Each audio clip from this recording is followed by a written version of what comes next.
The Toronto Blue Jays have the early series lead in this best-of-5 ALDS. But the New York Yankees want to make sure that the viewers don't see another lopsided affair like what happened in Game 1 of this ALDS.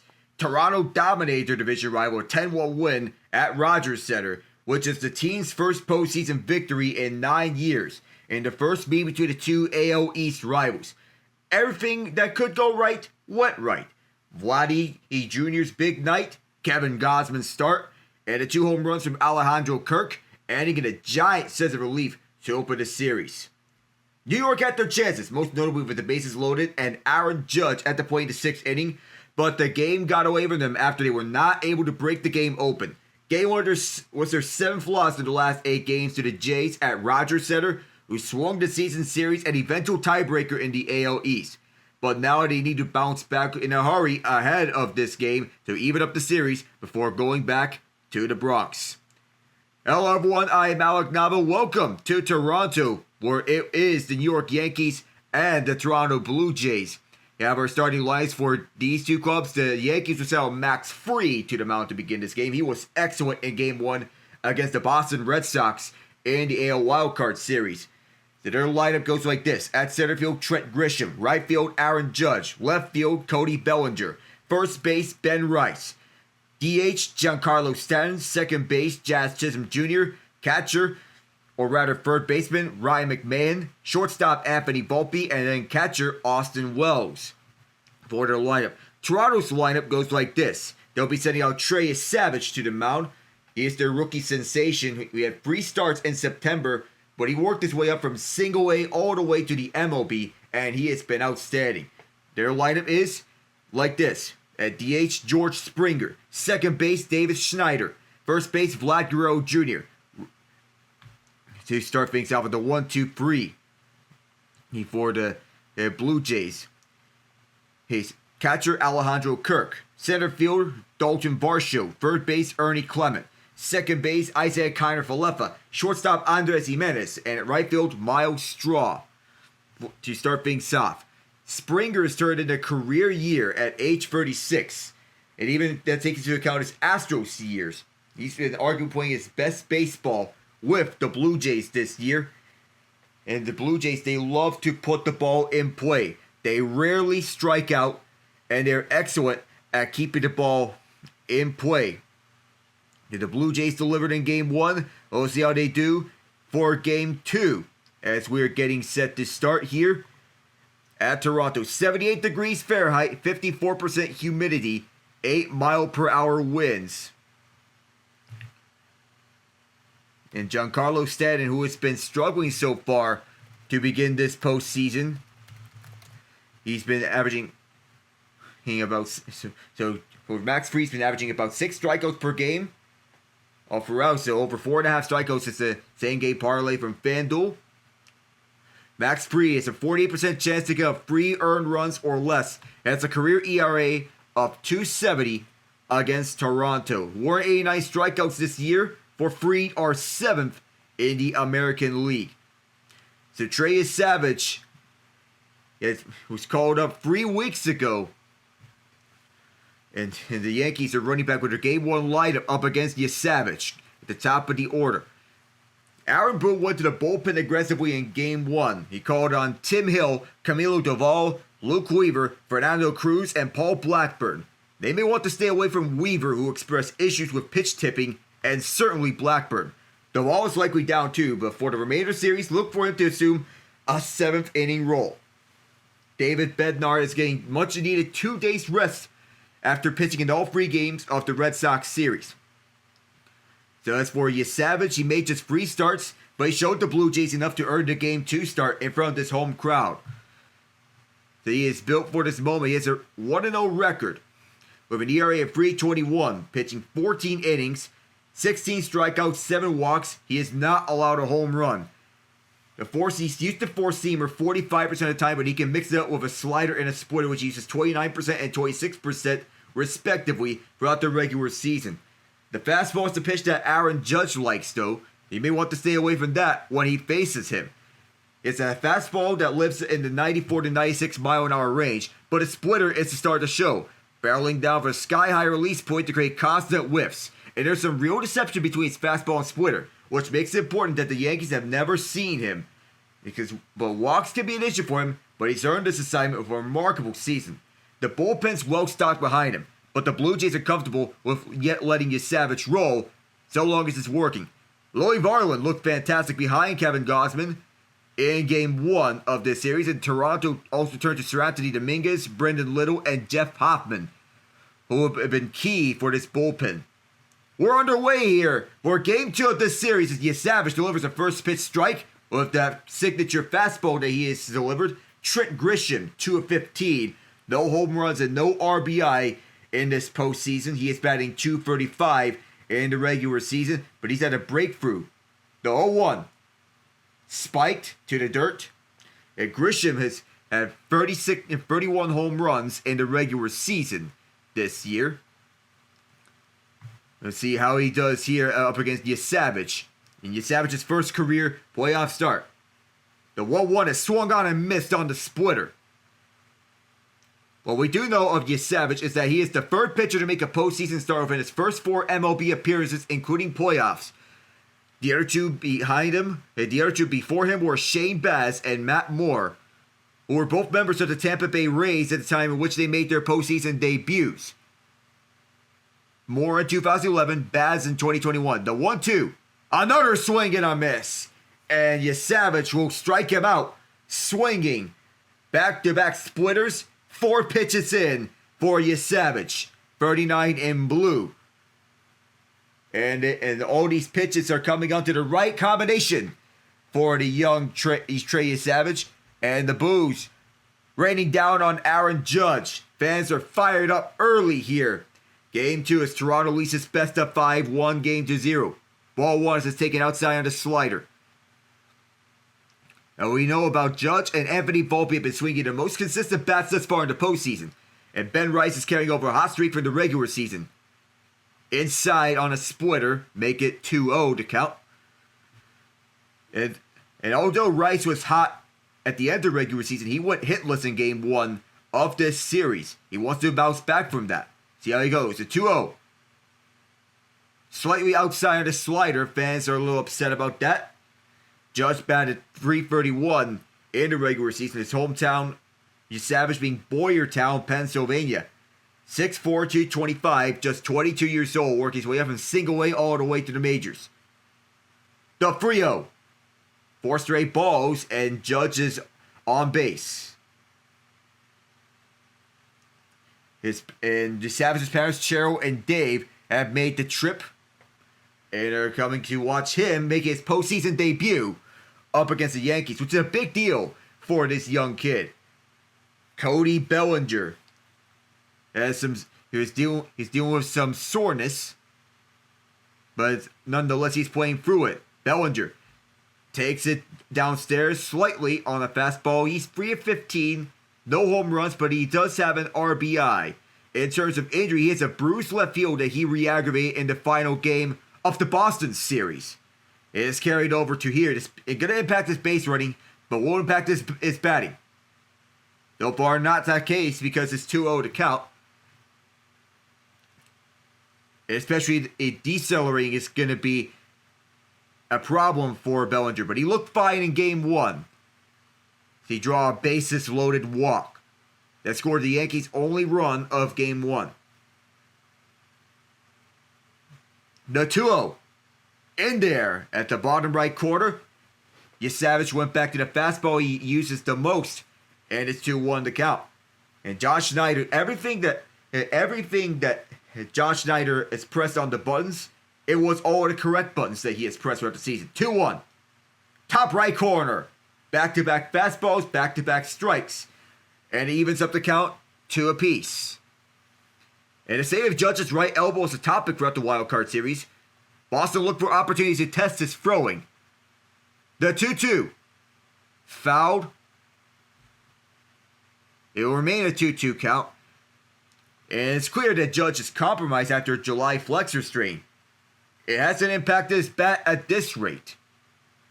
The same can't be said for Bo Bichette, as he is still rehabbing from his earlier injury, and we won't see him until at least the LCS. Another 2-2, swung on and missed. And Bellinger will go and sit down as two Yankees tested the splitters from Yesavage. No. The absence of Bichette is felt on this lineup, and though the Jays have done well with the next man up approach, he was a crucial bat behind Vlad Guerrero Jr. in the cleanup spot. The other injury impacting a position player side is Ty France. He didn't get enough live at-bats after rehabbing from an oblique injury before the ALDS. Just on the line for Ben Rice on the splitter. 2 of 11 is Rice in this postseason with a home run and 2 RBIs. 836 OPS in the regular season, 255 batting average throughout the regular season for Rice.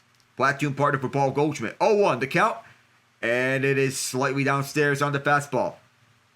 Between 94 and 96 miles per hour, the fastballs that Yesavage throws. It's important to note that Chris Bassett and Max Scherzer are off the ALDS roster for the Blue Jays. The 1-1. Another swing and a miss.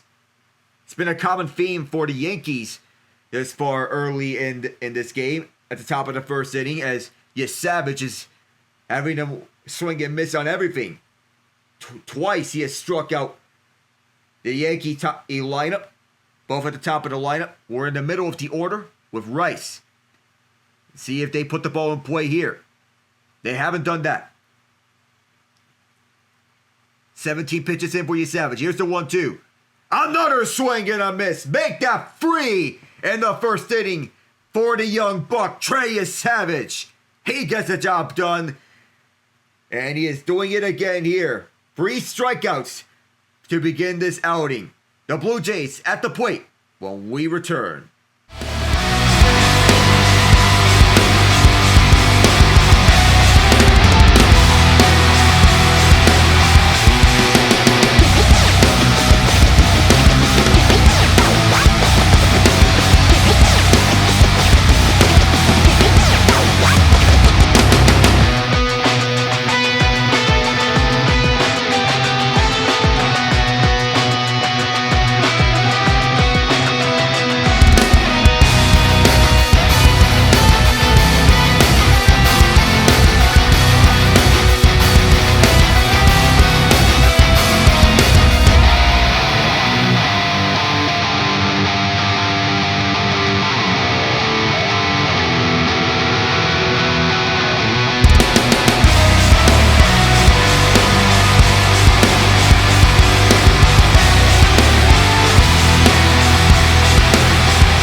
Pow.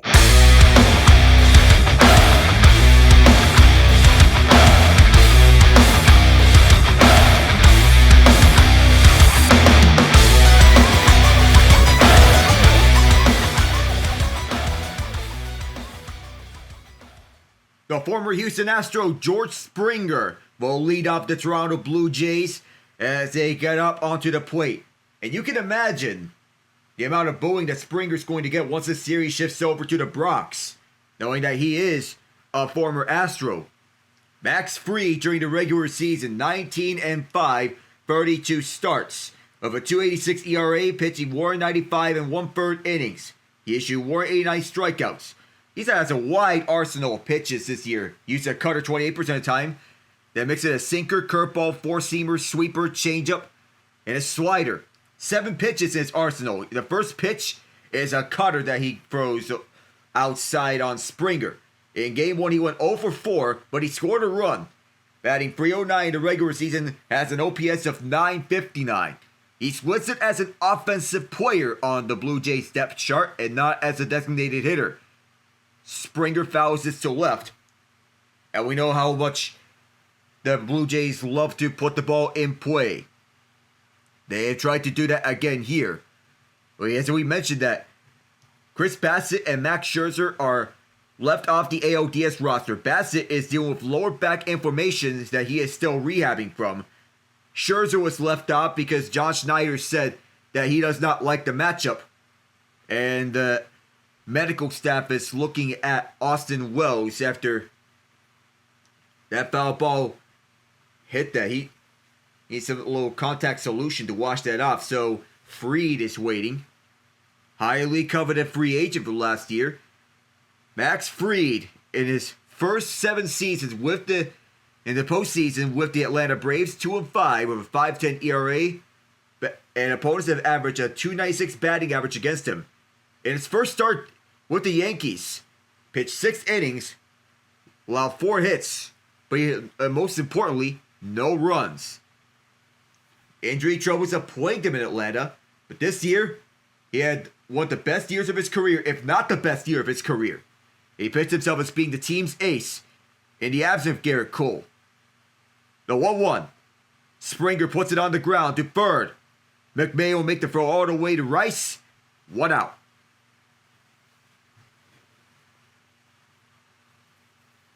So Springer mostly puts ground balls on the left side of the field.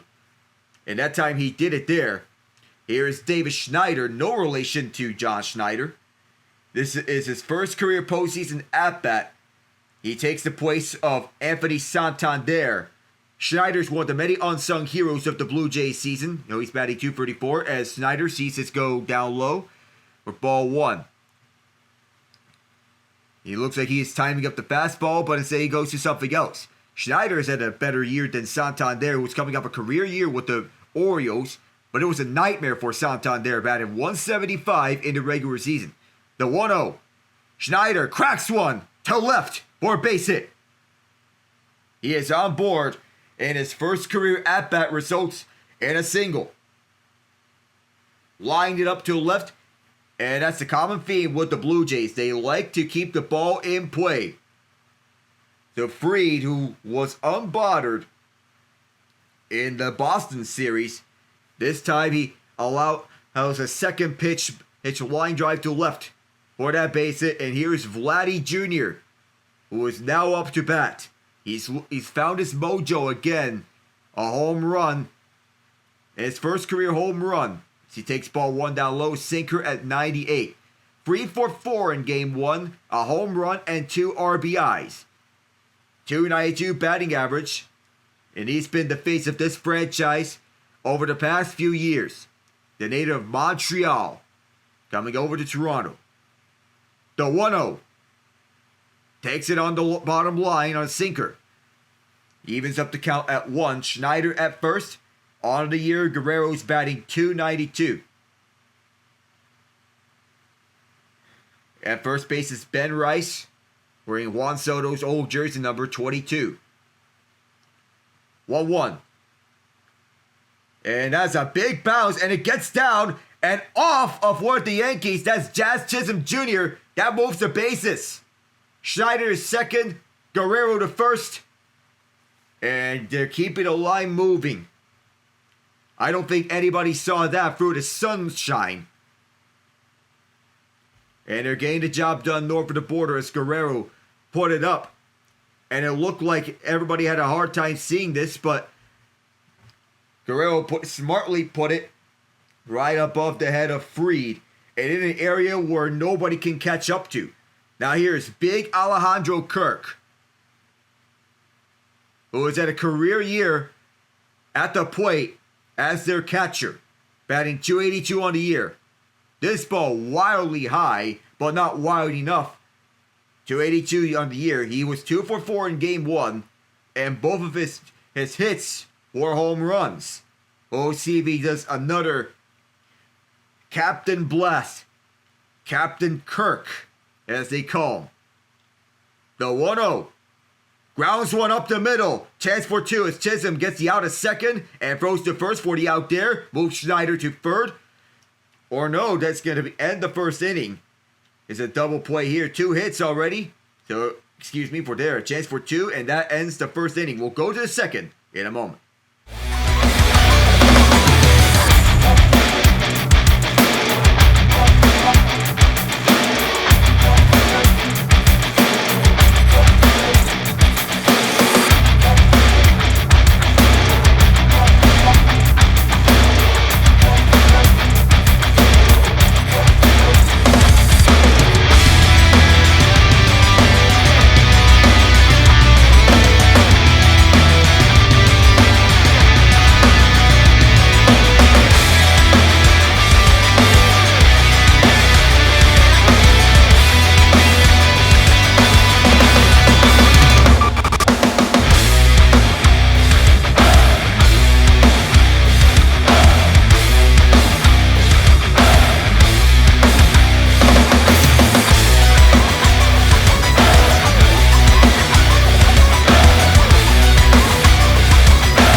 Yesavage feels like he is built for this moment, he says. And so far, he has struck out 3 batters already in his first postseason outing. Now he's going up against Giancarlo Stanton, who takes strike 1 looking down the middle. Going back to that fastball, 273 batting average on the year for big Giancarlo. But he is yet to have a big moment here. He has just 1 hit, in which he thought he had a home run, but no, it wasn't. And Giancarlo swung and missed on it. It was a golf ball swing on a slider. Makes the count 0-2. And Giancarlo thought he had a home run in Game 3 against the Red Sox. Nope, it bounced off the top of the wall. It is a double for him. And down the middle, it is too low. Makes it 1-2. So he did not swing at this one. And I know Ian pointed out that Giancarlo has one of the most awkward batting stances ever. And this feels so funny when you look at it. Doesn't swing this time. It went upstairs. It is a 2-2 count for Yesavage up against Stanton. It is a scoreless game. Yankees 0, Blue Jays 0. The first inning ended on a double play. Out at second, out at first. No swing from Giancarlo. It is downstairs this time. Yesavage does have issues with walks, but he can get the job done when he is counted on. Going contact once here as Giancarlo fouls this one to left. Put it on the ground that time. So a little progress. Let's see how this goes. On deck is Jazz Chisholm Jr. We're still waiting to see if Stanton can deliver a home run here at any point. Big swing and a miss.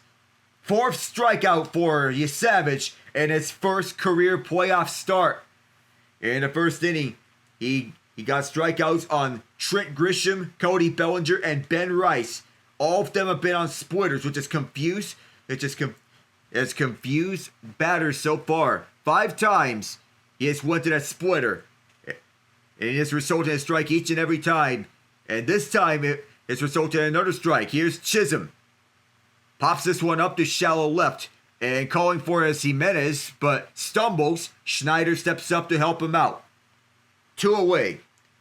This series, the Yankees are 0 for 13, strike out 7 times when facing a splitter. And given that Yesavage has thrown a lot of splitters so far, the Yankees are going to have a hard time going up against that splitter. So, they may have to adjust to it. But now here's Ryan McMahon, inserted into the line. One of 2 deadline acquisitions from the Colorado Rockies that the Yankees acquired. 1-0 to count. This was upstairs. Batting .247. He's been known for his defensive prowess. Made the sensational catch at the Red Sox dugout. Takes strike 1 to the top center side. Went looking there. It's not just the ground balls that McMahon has been stellar at. It's been the fly balls. He was chasing after the ball. It kept on carrying. Swing and a miss. Once again, the splitter. 1-2 to count. As Yesavage is making sure that the Yankees wish they never met him.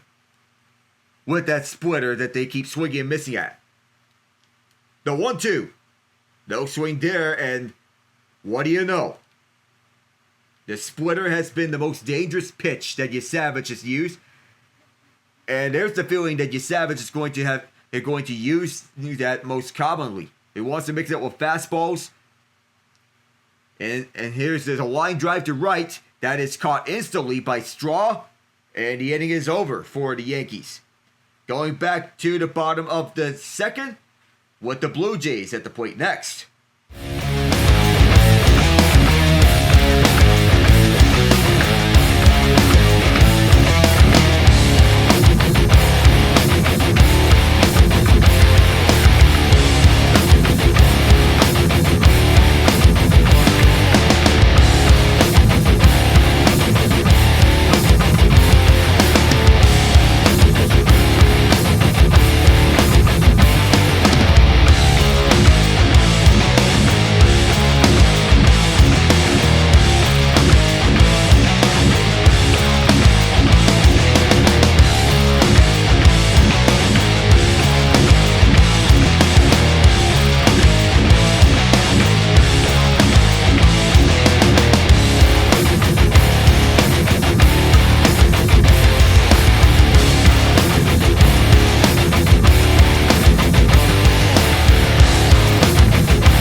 Back in Toronto, where Max Fried takes the mound again. The Blue Jays up to bat one more time. They had 2 hits in the first inning, but couldn't get anything out of it on a double play. The first pitch is a strike to Dalton Varsho. Despite missing time to injury, the potential is right there with him. 20 home runs for Varsho on the year. He's been excellent defensively at center field. The 0-1. Line drive to right, fair, and to the corner. He's going to try for 2.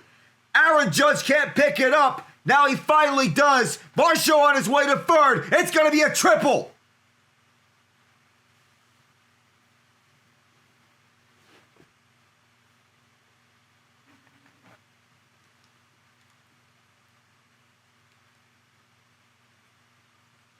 What a swing for Dalton Varsho as he's having the season of his life.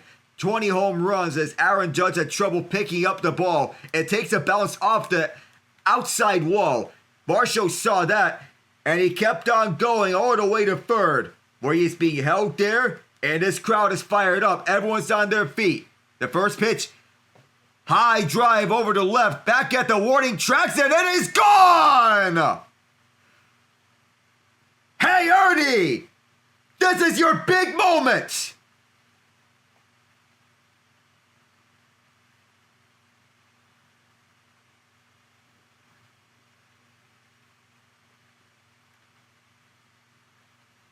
The home runs just keep on coming. It's Ernie Clement.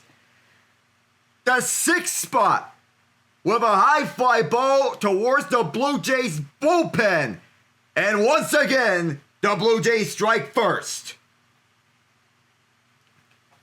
He swings about 50% of the time, and he gets rewarded with that with a home run all the way to left field. IKF in his comeback to Toronto. He was put on waivers by the Pittsburgh Pirates. The Blue Jays coined him off waivers. It's a nice reunion. He's at the shortstop position, going in for the injured Bo Bichette. Strike 1 after taking ball 1 on the sinker. Clement's first career postseason home run. A big moment indeed, as I called it. The 1-1. IKF puts it on the ground to first. Rice picks it up and gets him out. First out of the inning is Clement reaches out. And he has this big breakthrough over at the left side of the infield. Everybody at the bullpen celebrating. What the fan spilled his drink, but it's worth the fun of witnessing that fly ball. Woohoo! Yeah, it's gotta feel good. 16 pitches so far for Fried, as he takes a sip of that Gatorade he took from the cooler. Batting 8 is Andres Jimenez. Strike 1 as he swung on a miss on the sinker. Acquired from the Cleveland Guardians. 210 batting average, but he's been known for his defense, whether it be second base or shortstop. The 0-1. Another swing and a miss. One of the spectacular plays he made in last year's postseason was what he made a throw out from the outfield, in which he dove and Josh Naylor went full extension to make sure that no further damage was done from the Yankees. The 0-2. And that's a swing and a miss. He'll sit down. The 6 through 9 hitters in game 1 won 6 of 14 for 3 RBIs. And that was a huge development for the 6 through 9, the bottom of the order, which included Alejandro Kirk. That game was so big for Kirk that he got moved up to the 4th spot. And here is Clement, and Clement followed up by Straw now. Straw puts this one up, but it's to left center field, where it's caught. And that ends the second inning. Clement with his first career postseason home run, getting the Jays up 2-0. To the third we go.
The first pitch to Anthony Volpe, as we like to welcome you back here to Rogers Center. It is ball one that went upstairs. Volpe, one or two consistent batters this year for the Yankees. This postseason year being Aaron Judge, as this is inside on a slider. Trey Yesavage has been solid to start off this game. See how the Yankees fare up against him as time goes by. How they do in the second time around the order. In there on the right line. He went to the fastball, it paid off. Makes it a 2-1 count to Volpe, the Yankees shortstop. He's been playing better in the last 50 or so games for New York. Has turned the season around. Volpe fouls this one to right on the fastball. Evens it up at 2 on the count. And up at the 9th spot, Austin Wells on deck. So Yesavage will have to go for at least him and Trent Grisham. Alec Nava here with you on the play-by-play. Here's a 2-2. Another swing and a miss. It's not the splitter this time. He went to the fastball, and that's 5 strikeouts for the rookie, Trey Yesavage. Oh, Trey, you savage. No pun intended there. As he savagely went to that fastball. And he managed to get Volpe out swinging. Many of these strikeouts have been swinging strikeouts for Yesavage. And now here's Wells on the first pitch. Got looking on that splitter. 3 of 12 in this postseason for Wells. 2 RBI. It's a strong finish to the regular season for Wells as he takes strike 2 as it's up at the top of the zone. If Yesavage going back to the splitter that he really loves to pitch. It's been mostly fastballs and splitters, and fans are waving their rally towels here at what used to be called the Sky Dome. The 0-2. Another swing and a miss. And guess what pitch it is? Fans bringing out the signs here in Toronto. 100% Yesavage. Of course, the Savage goes back to the splitter. And a pitch in which it's not swingable at. And Trey's parents are loving it. High-fiving the fans around here at Toronto. Here's Trent Grisham upstairs on the fastball. The first start for Yesavage has been excellent. 40 pitches into his day. And he's been phenomenal. Struck out in the first inning on the first at-bat of this game. The 1-0. Swing and a miss on the slider. So mixing the fastball, splitter, and slider. Those are the 3 primary pitches he uses. It's a free pitch arsenal for Yesavage, but it works out well for him. The 1-1. Ground ball fouled back. Once again, the splitter has been the dominant pitch for Yesavage. And through 3 innings, is Pete Walker, the pitching coach, doing excellent here at containing Yesavage. Getting Yesavage to get up. Timeout called. It's a batter's timeout called by Grisham. And now he is ready. We'll see what he does. The 1-2. Ball taken downstairs on the fastball. Evens it up at 2 apiece on the count. And while it may be chaotic, everything on the pitching side, he is not phased, the native of Pottstown, Pennsylvania. The 2-2. Spiked on the slider. A full count now. But this towering 6'4", 225 rookie will get more opportunities next season, assuming that this may be the end of the ride for Max Scherzer. Pitching may be chaotic for the Jays, but so far they're making the most out of it. The payoff. In there! On the splitter! Strikes out the side here in the 3rd inning and keeps the Yankees with that donut hole. Blue Jays back to back. Game 2 of the ALDS.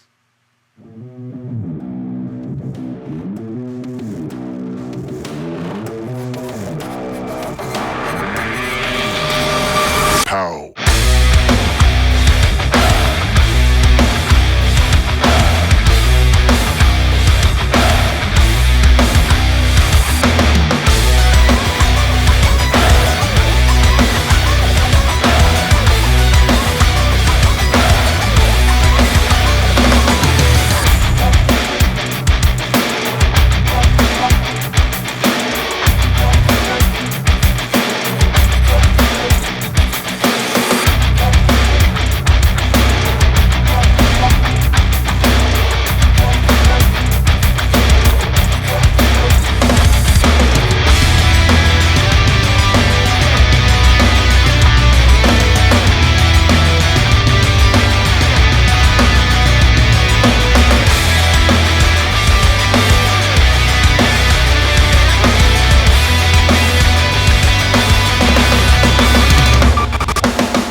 7 strikeouts in the first 3 innings for Trey Yesavage. 94 wins this season for the Blue Jays, which are the most by them since 1993 when they won the World Series. Line drive caught by Chisholm up the middle. Just like that, it is 1 out. And so far, the Jays are rolling good here. As this was put in play, they went back over to the top of the order with George Springer lining out. And this was a good game plan for the Jays here. This is Davis Schneider.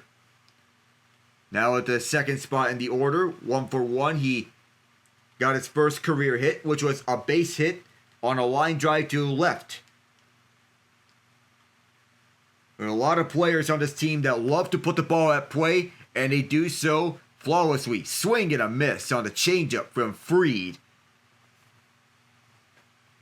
1-1 evens it up to count as he has taken his time with this. 11 home runs for Schneider, 31 RBI.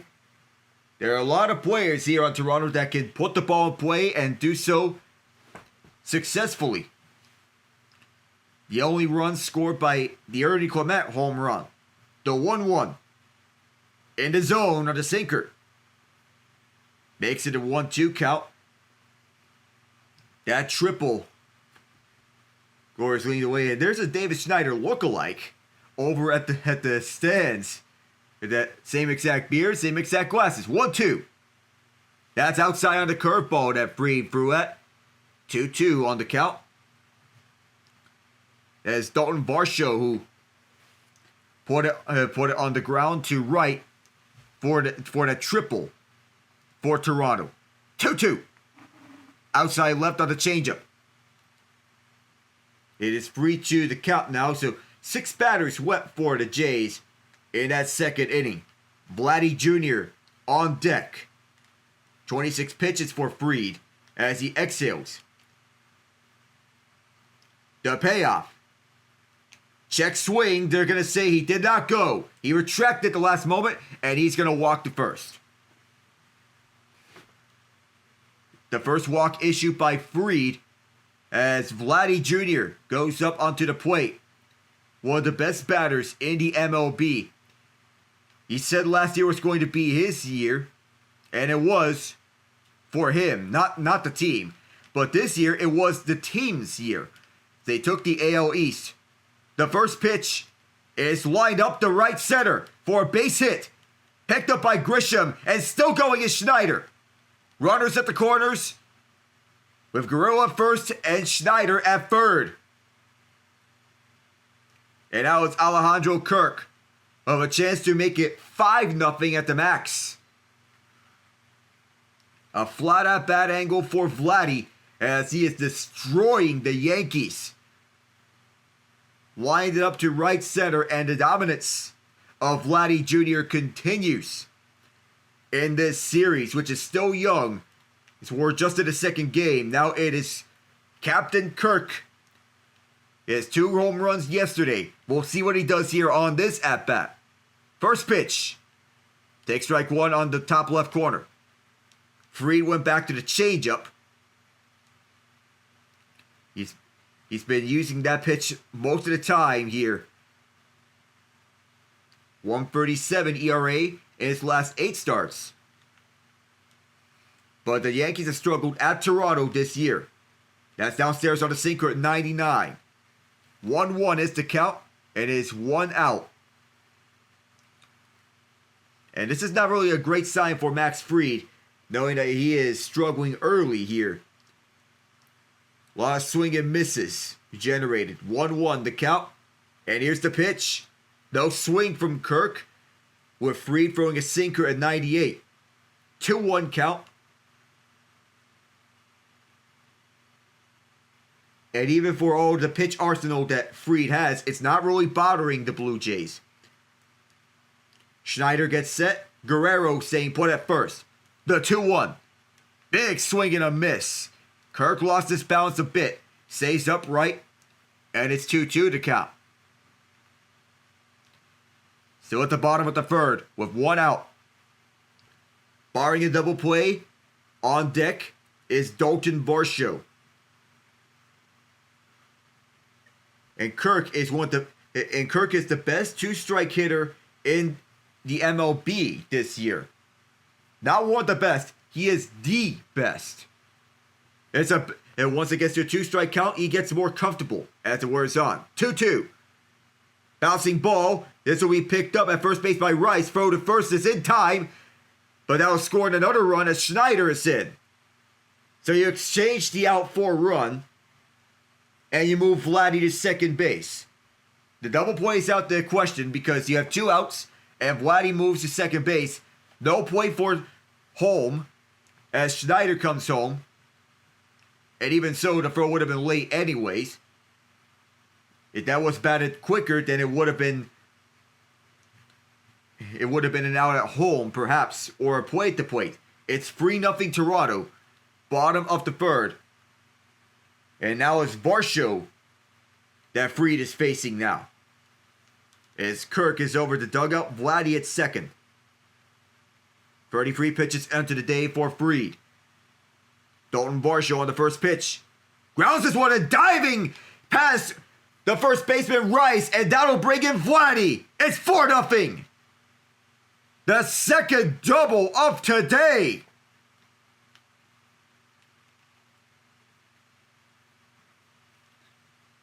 Max Fried gave up just 1 run in his last 20 innings. Here he's given up 4.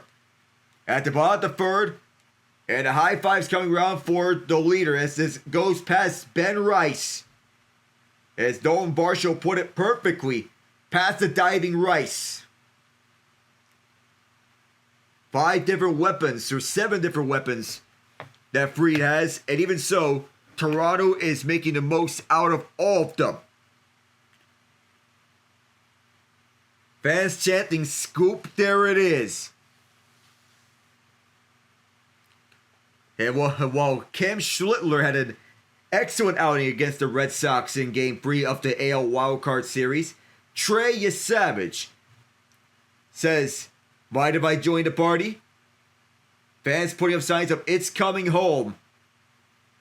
And with a maple leaf on it, Ernie Clement, who has the game's only home run, fouled this one to right on the sinker. Yesavage just 3 starts.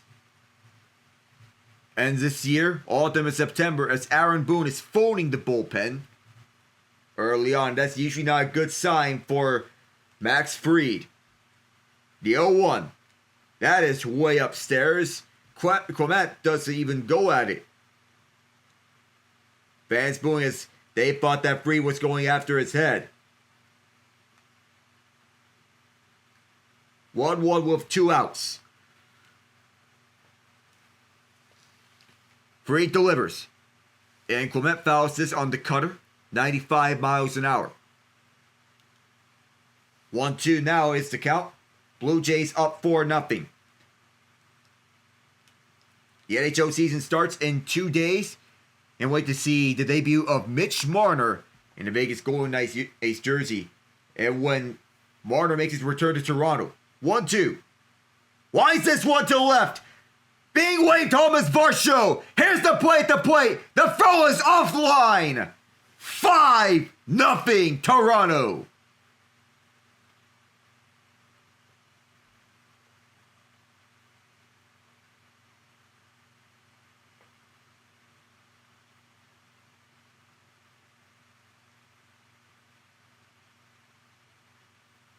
Two strikes, it doesn't matter. Ernie Clement delivers again in his second at-bat of this game, and he delivers that line drive to left right after he got the home run, and George Springer is fired up.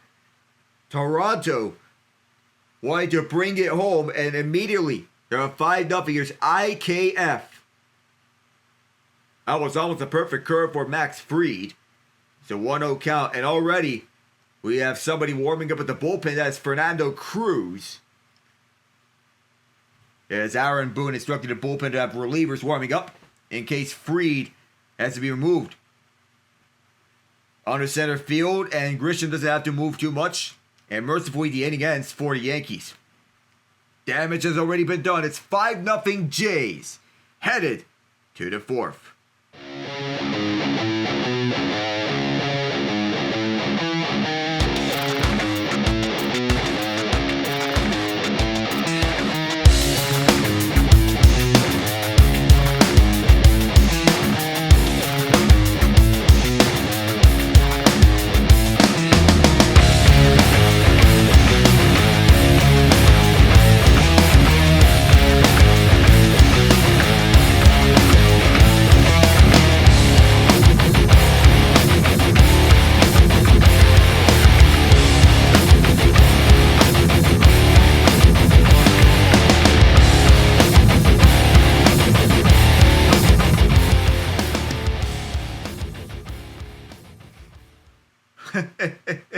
Well, Ian, turns out, yeah, we did have the Blue Jays in our predictions, but man, what an explosion of an offense this was from the Jays.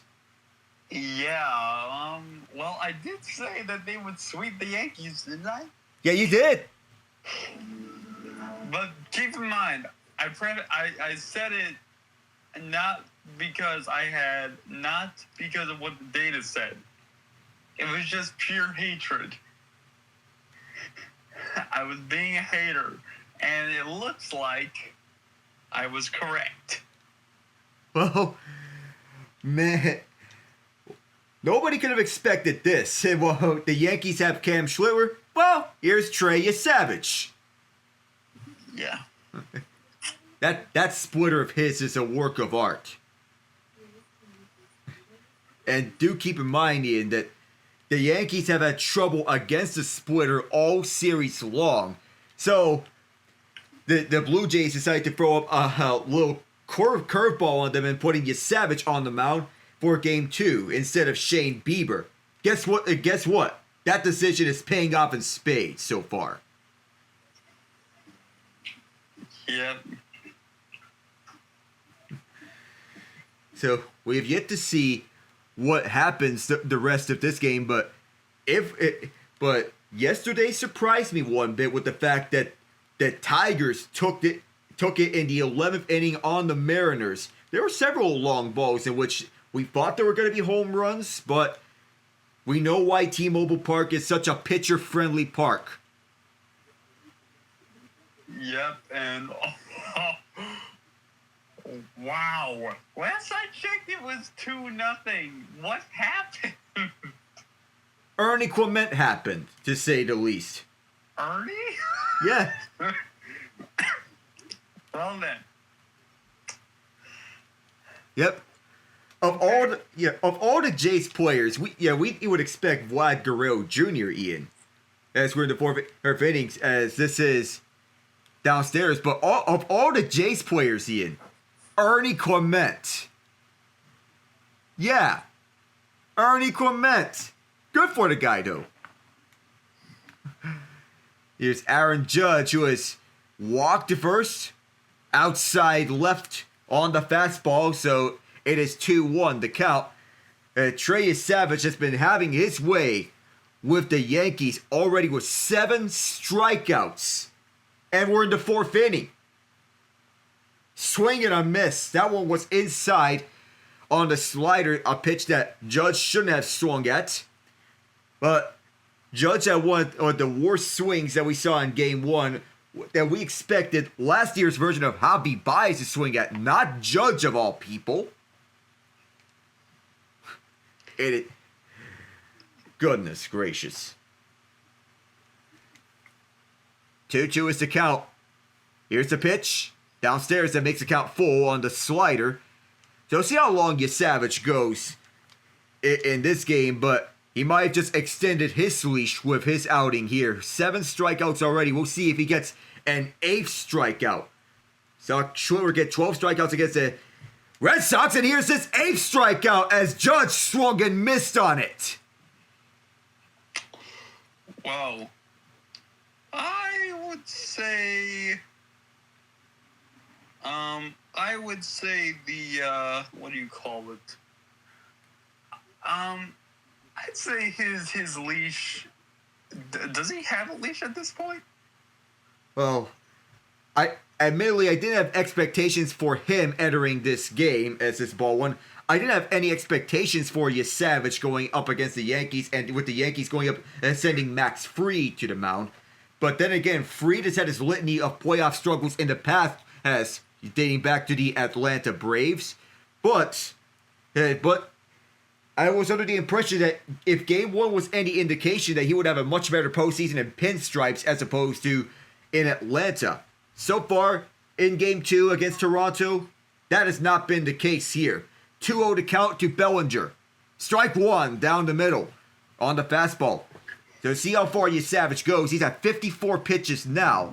And if signs are any indication, if he continues going the way he is, perhaps 7 innings plus could be for Yesavage if he continues going like this. unless something else happens, as this is inside on the fastball. And his arsenal is mostly fastballs, splitters, and sliders. Yesavage. It's a free pitch arsenal for him, and it's working. The 3-1. Ellinger popped up to right field. It's beyond foul ground and onto the stands. So it makes the count full. I know the Jays have had their fair share of memorable home runs. Anyone recall the Jose Bautista home run? I don't think anyone can forget that home run. That was the definition of aura before aura was even a common term. That was and speaking of aura, how about 9 strikeouts for Trey Yesavage? Wow.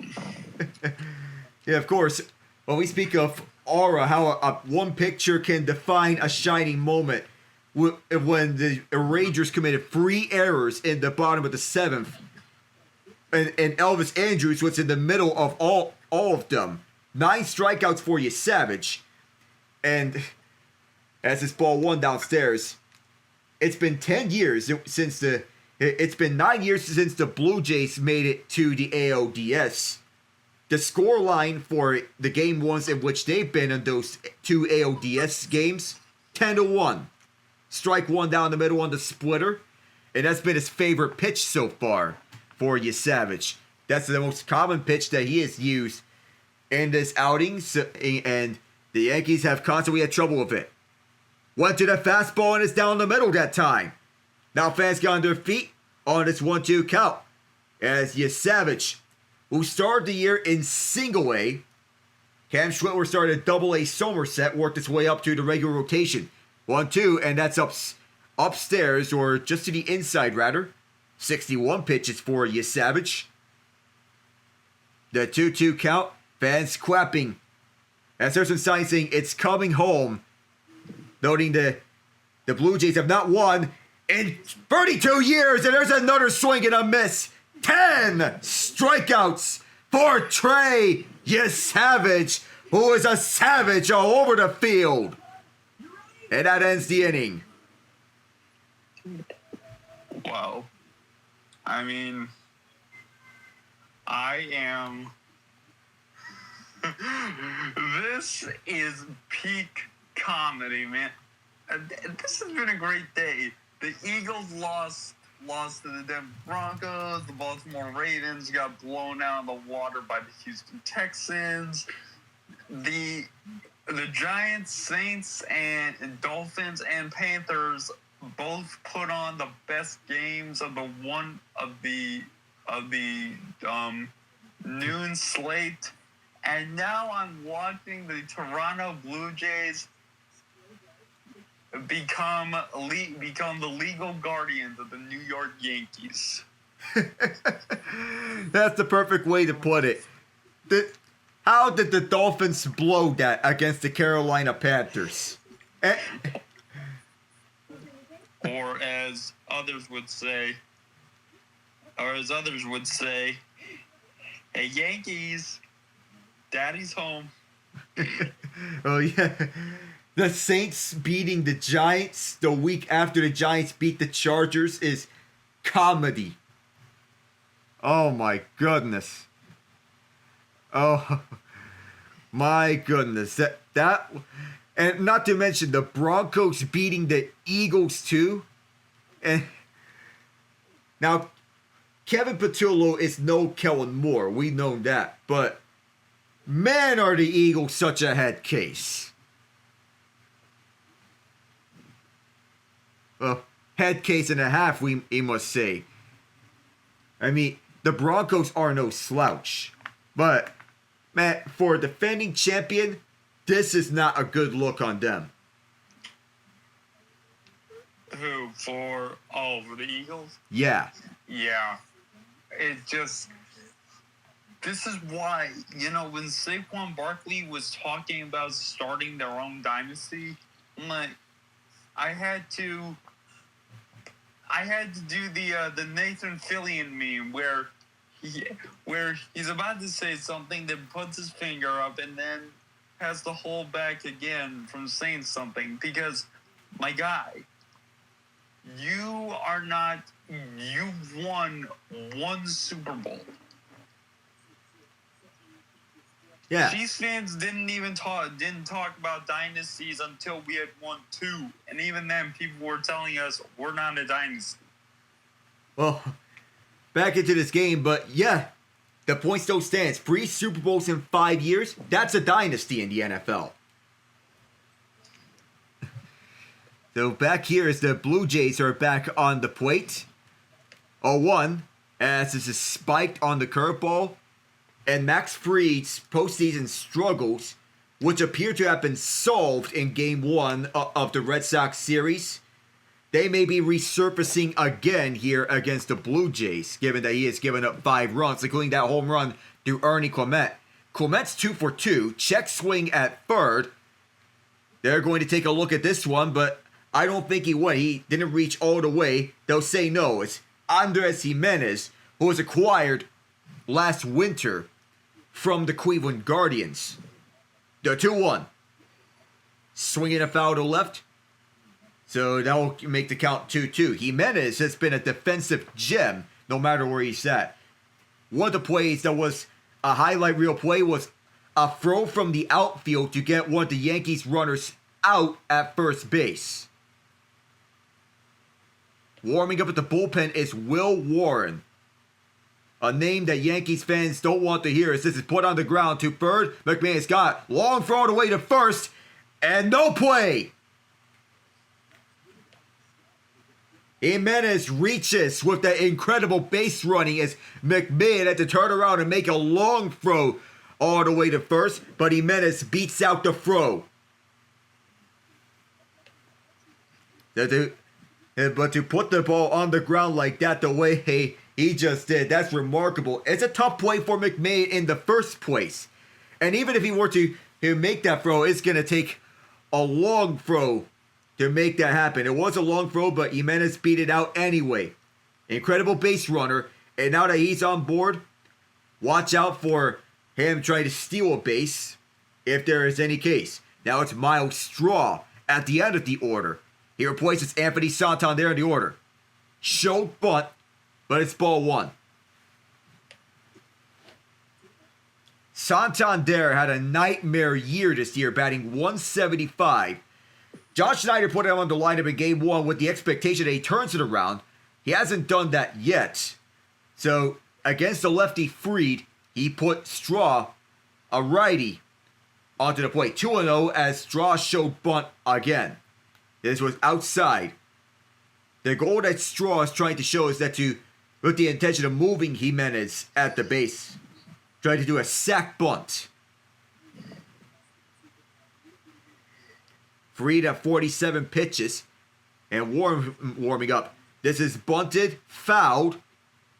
So Straw will have to go back to the plate. Jimenez back to first. It was worth a shot. As we go to the profile, so this season the Yankees are 1-7 at Toronto. The run differential for the Blue Jays in this span plus 33, batting average 315. When there's runners in scoring position, 367. That doesn't sound real at all, Ian. That they're dominating that the Blue Jays are dominating the Yankees at home. And you wonder. I know hockey season may be starting soon, but I'd wonder the emotions of Steve Dangle right now.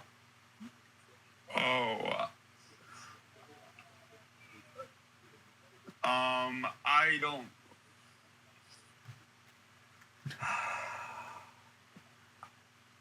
I will give my comments on that in a second.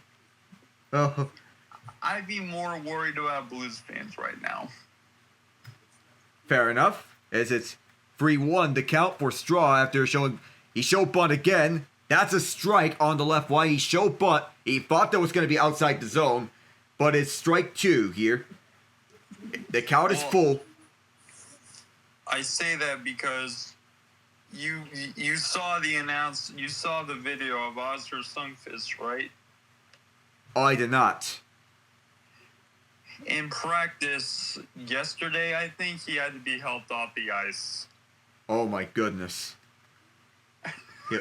While we have runners at first and second as Straw drew to walk, the news of Sundqvist being helped off the ice at practice is never a good one.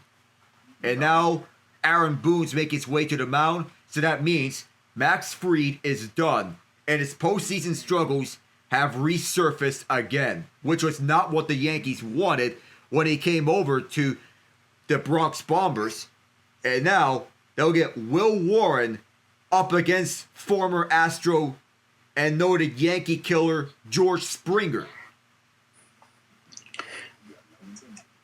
Every fan base outside of New York is looking at this game and thinking, bury them.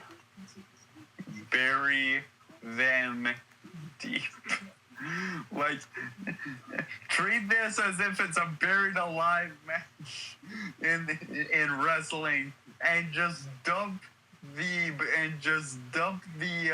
bulldozer full of dirt on. Put him in the hole and dump the dirt. And whoever between if the Blue Jays go on to win this series, and whoever comes out the Mariners Tigers series, I'll be happy. I'll be happy for them. Though in the Mariners Tigers series, it has me thinking of Cooper and John a lot. And if it goes to 5, I was wondering of the possibility of the 4 of us together in the same broadcast if it goes to 5 games on a Friday. Though the Mariners going up against Tarek Skubal is a tough challenge for them. However, if it goes 5, I still wonder about that quartet broadcast. Yeah. I don't know about a quartet, a full quartet, because I don't know if I'd be working then, but when I get the chance, I will be popping in if John has a broadcast.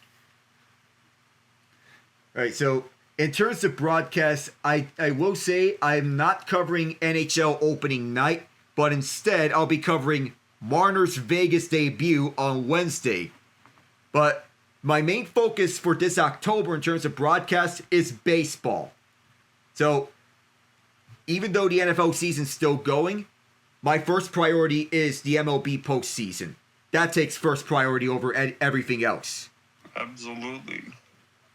So Warren's on the mound now. Fried is responsible for the runners at first and second. Springer takes strike 1 down low.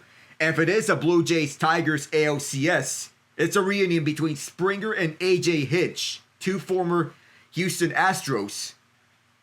I guess they'll maybe hug it out before they go to work. Springer on the 0-1 count. See if there's a home run here. Nothing doing. It's his inside. And you mentioned about other fan bases saying, bury them to the Blue Jays when it comes to doing the job against the Yankees. Of course, they call the Yankees the evil empire for a reason. The 1-1. No swing.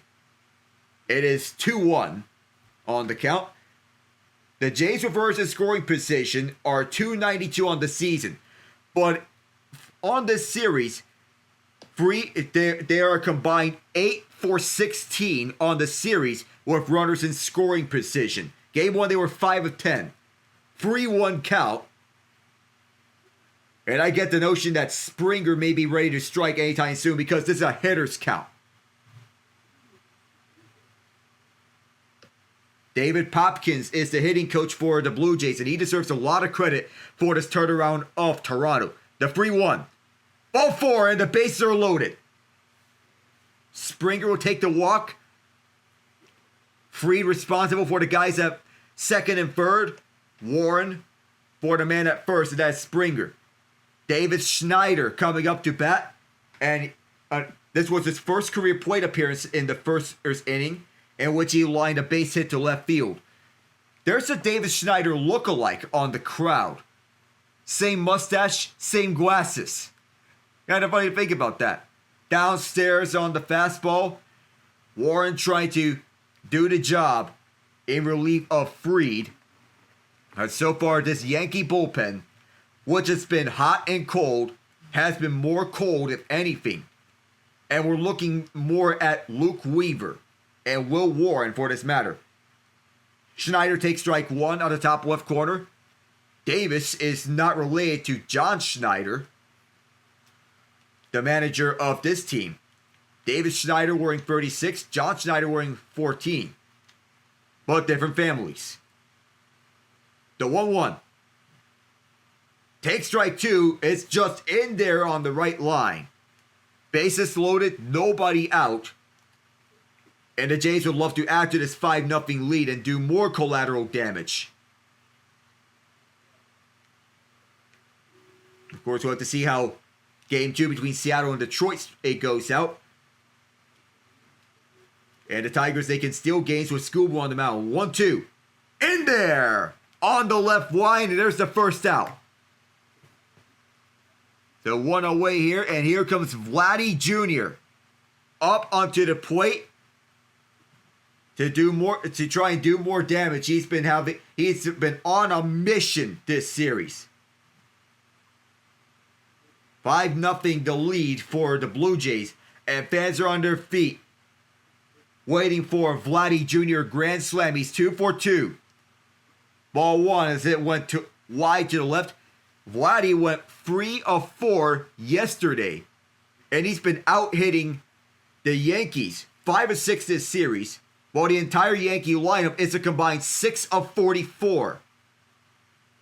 1-0. Low downstairs, make it 2-0. Warren went with a sinker, usually on the starting rotation, but because of Luis Hill getting activated, they had to put Mark Leiter Jr. on the inactive roster as a result. The 10 strikeouts for Yesavage are a postseason record for the Blue Jays. Strike one down the middle. But yes, that's a Blue Jays postseason record. And he did it in just 4 innings. This kid is something else. The 2-1. And that is bombed deep to left, and he knew it! Second deck! It's a grand slam!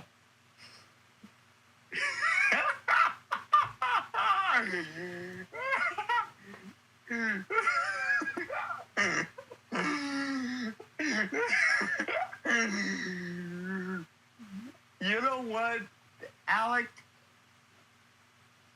At this point,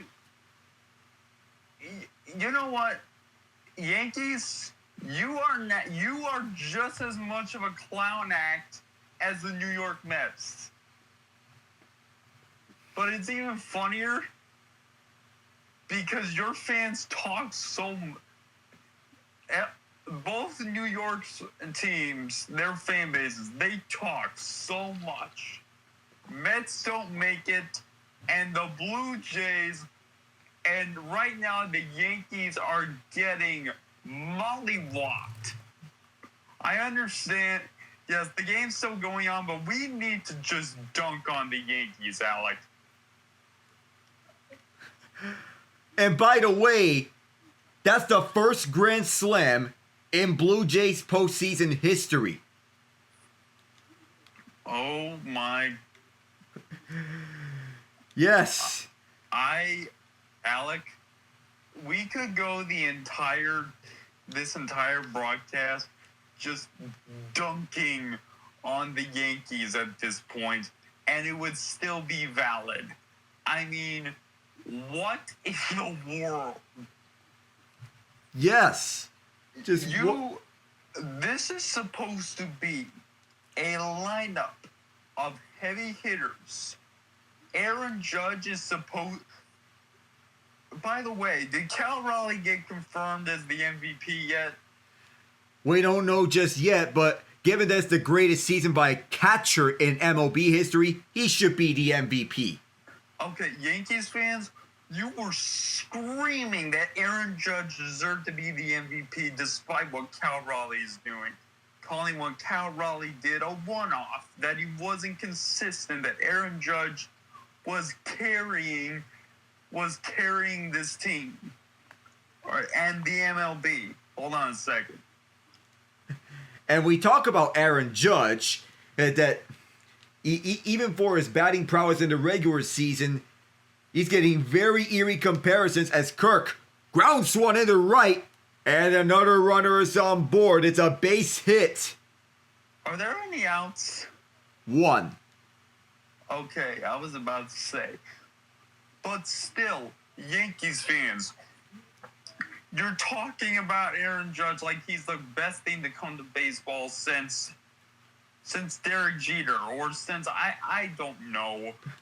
But the fact of the matter is, you shun and downplay any other player that is not on your team. Last year you did it with Bobby Witt Jr. This year you do it with Cal Raleigh, a catcher who's putting up a season we have never seen from that position. And you want to tell me that Aaron Judge is supposed to be the MVP this season? Get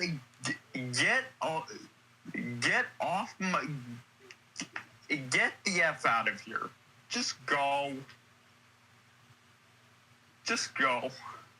I mean, we can make the argument that Bobby Witt Jr. should have won MVP last year with the season he put up in that neck-and-neck battle. Swinging a foul on the curveball, but I mean, a .334 batting average is no joke, and given that this was the Royals' first postseason appearance since winning the World Series with the core they had. And Alec, I know this is a professional broadcast, but we need to call this series what it is. Because then Tree just posts, this is belt to ass. I know you'll have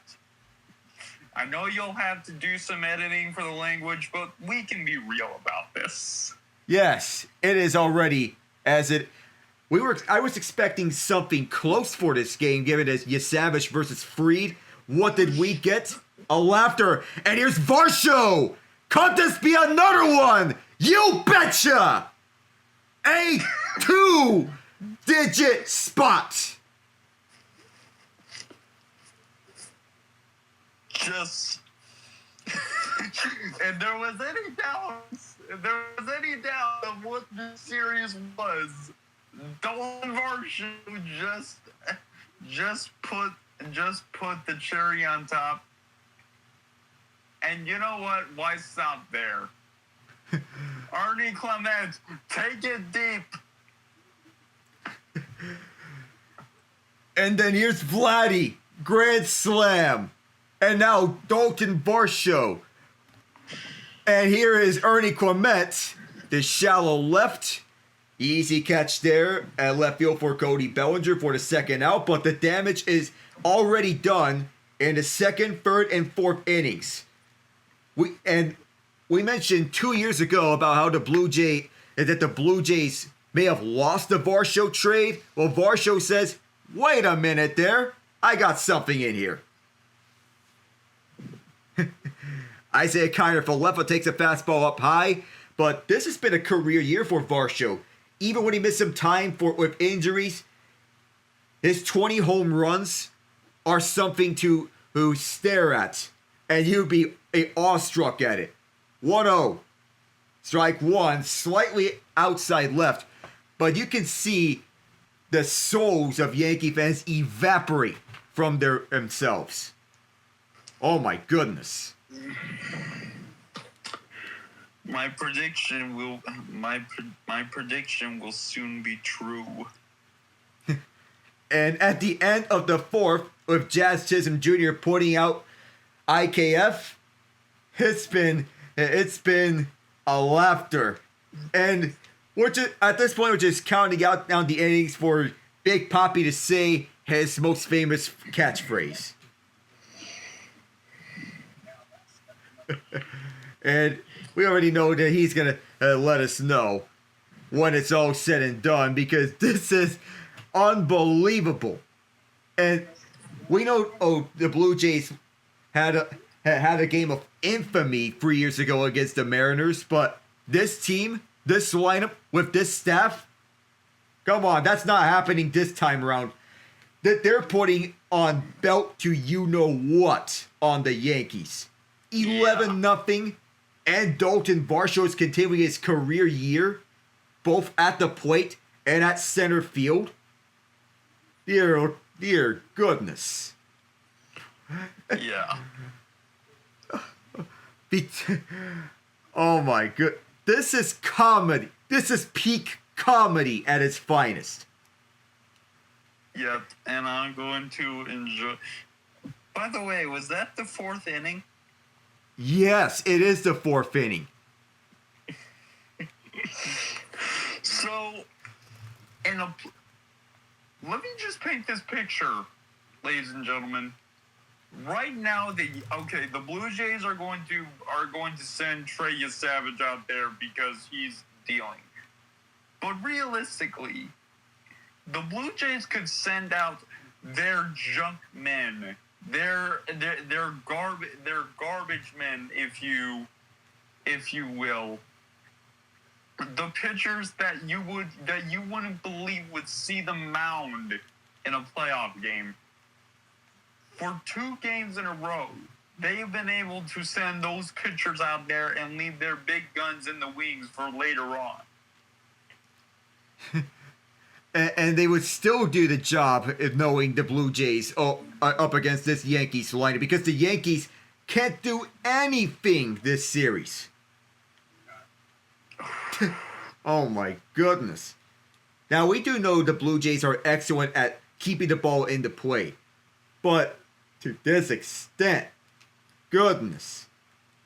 And the thing is, we won't even see Max Scherzer in this series. Wow. Yeah, because John Schneider does not like the matchup. He wanted to go with Trey Yesavage, but guess what? The gamble's paying off. Yep.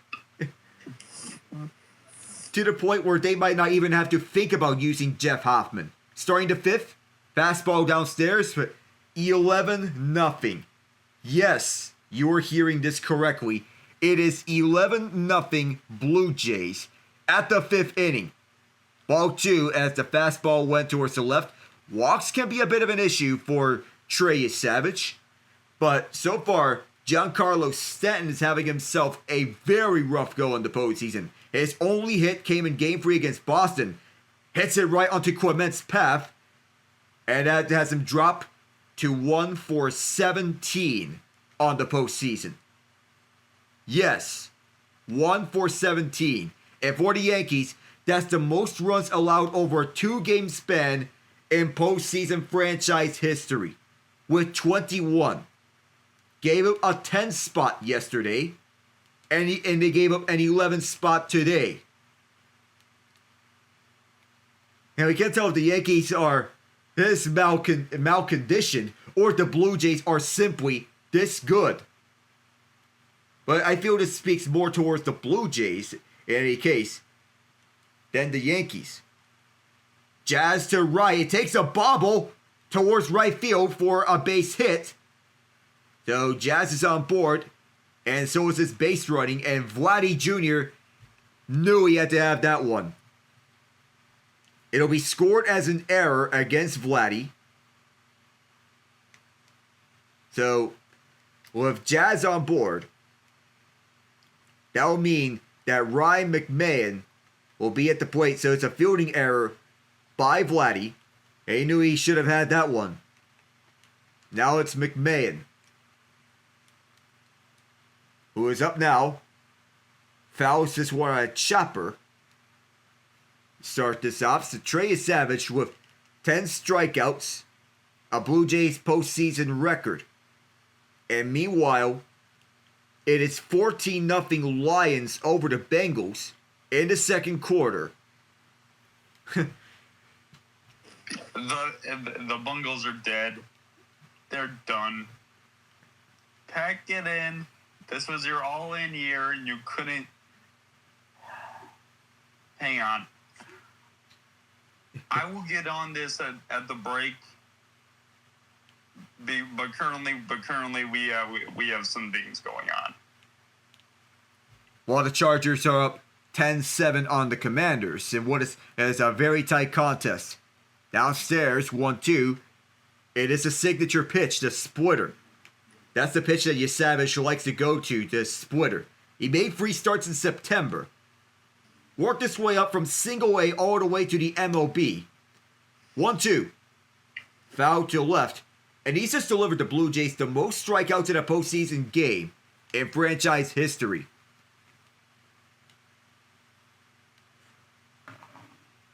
One-two is still the count with the Blue Jays. Up 11-0.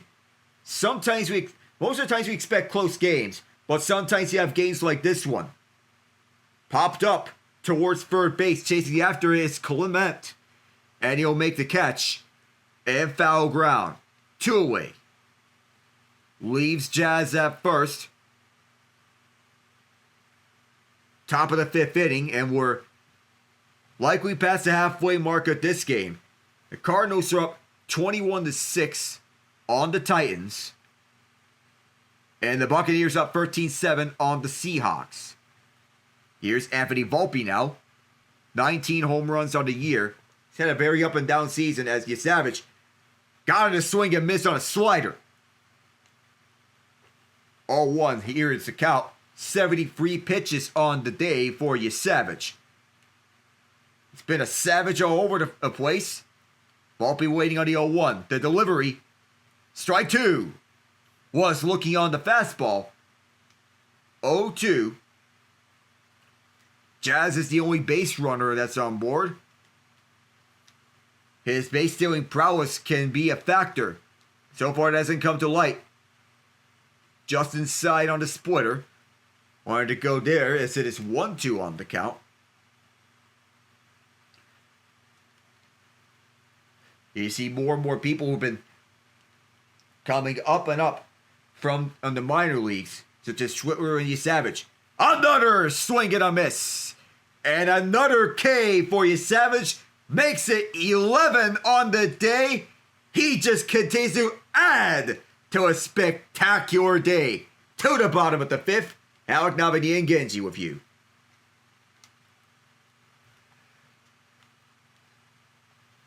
Now we're at the break. Oh my goodness. Because we mentioned about the Bengals. The Bengals are a dead franchise walking at this current point. Because without Joe Burrow, no compass. There's nothing to see.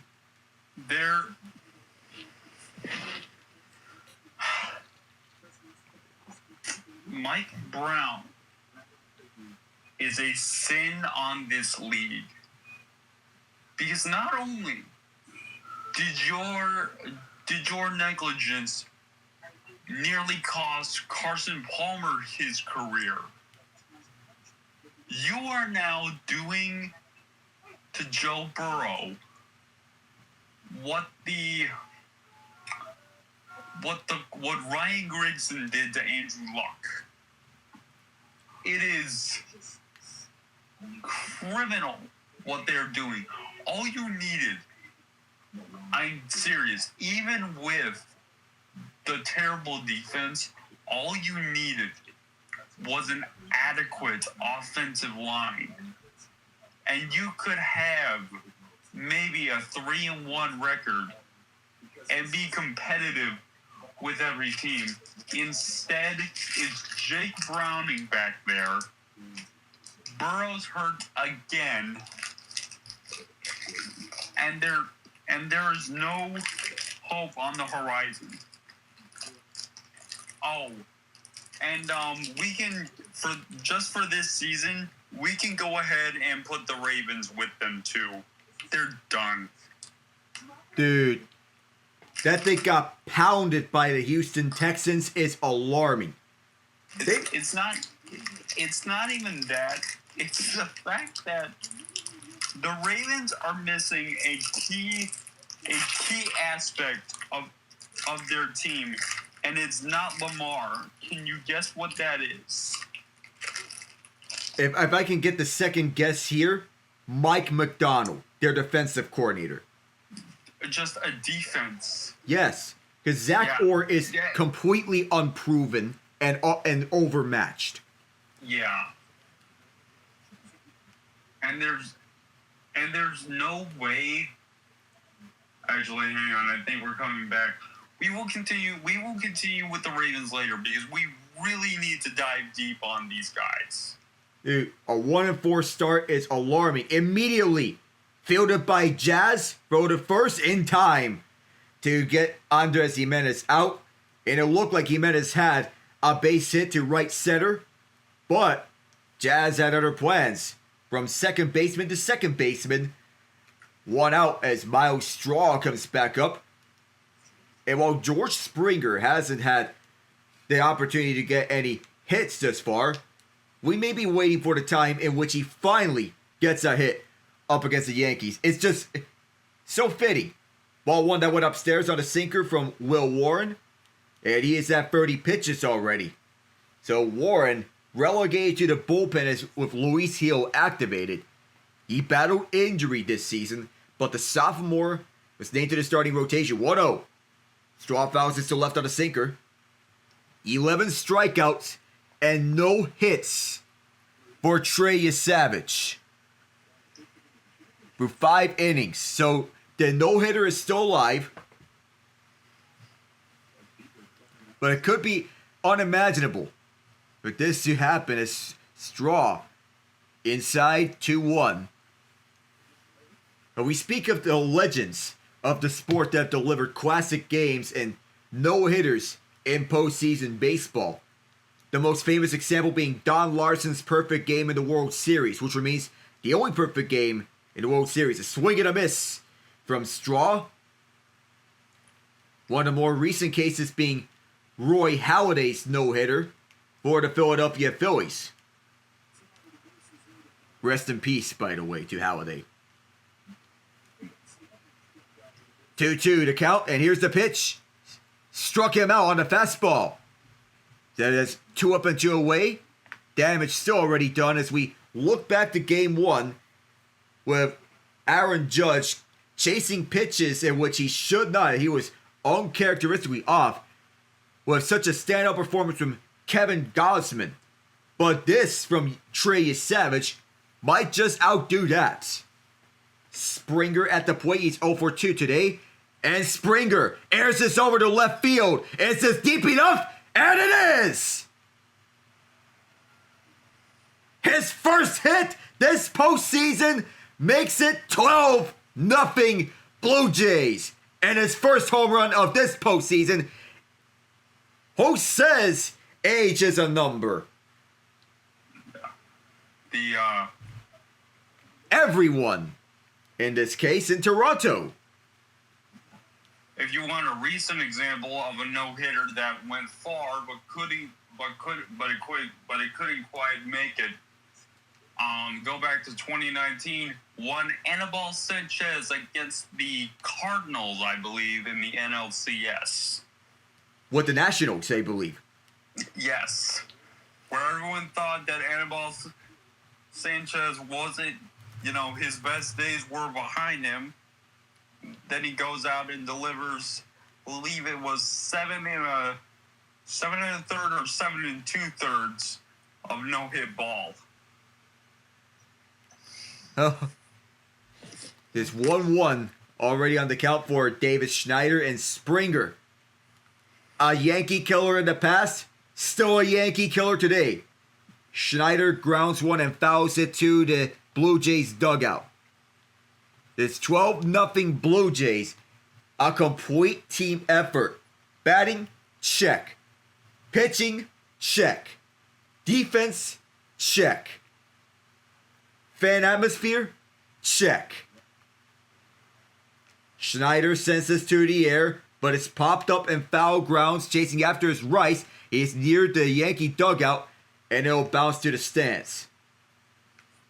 But a swing from Springer to left field, right onto that barrel. He sent one flying into the first row.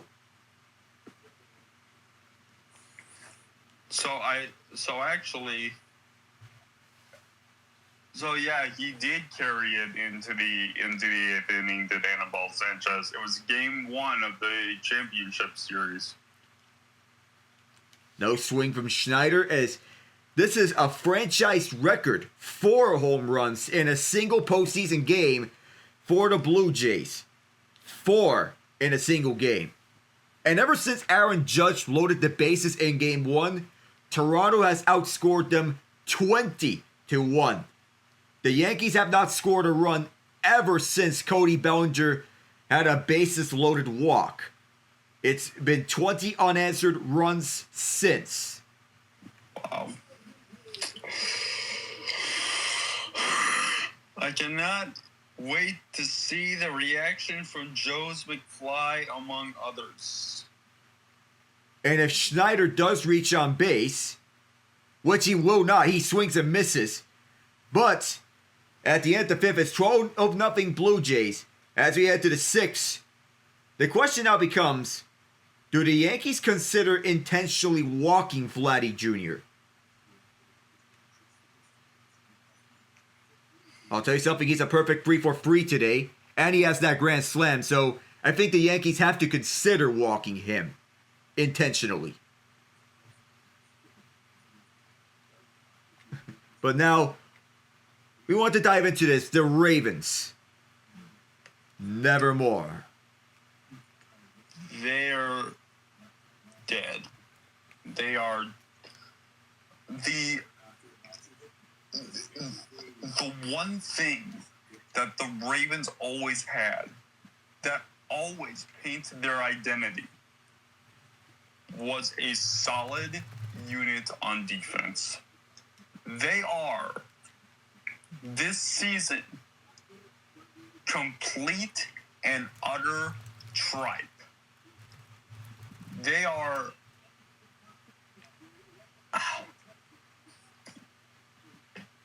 Let me put it to you this way. Before the game against the Chiefs, their game against the Ravens, the Chiefs were being looked at as washed. That their offense, even with a returning Xavier Worthy, would not be able to put up points against the Ravens, and if they were to win, it would be close and ugly. By the end of that game, Ravens fans were calling for John Harbaugh's head. They were calling for Zach Orr to be moved back to linebackers coach.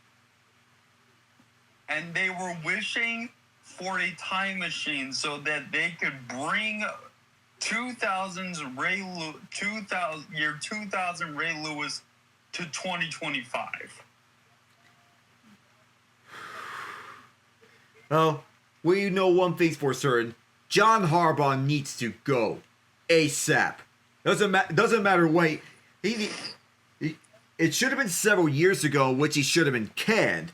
But Baltimore is realizing way too late that his time is up. Let's look at this. C.J. Stroud said that he is declining in athleticism. He threw for 4 touchdowns, and he has many touchdown passes as he had incompletions on the game. That should be an alarming hit. That should be alarm bells here. So you have a swing and a miss from Austin Wells.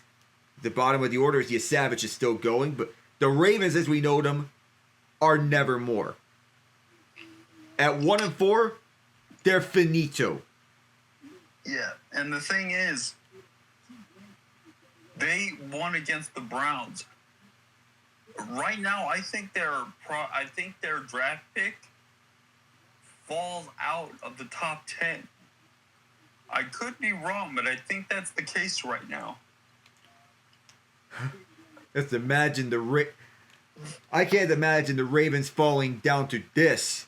And even so, even for Lamar Jackson keeping pace with the Lions, and Trey Yesavage is having a mound meeting right now.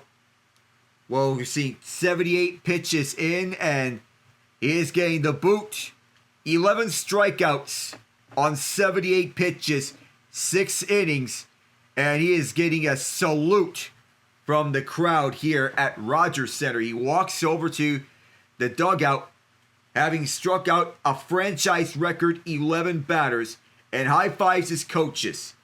He leaves with a no-hitter. Yep.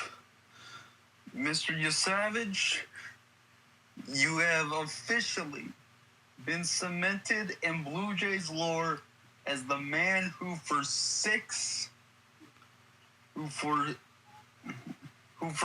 and a third innings, no, 5 and a third innings, made the Yankees look like fools. Oh, meanwhile, let's go elsewhere. And Tree just posted, here's your quickly NASCAR checklist. If it's on not on a road course, Shane Van Gisbergen's not dominating. If it's a road course, Shane Van Gisbergen's dominating.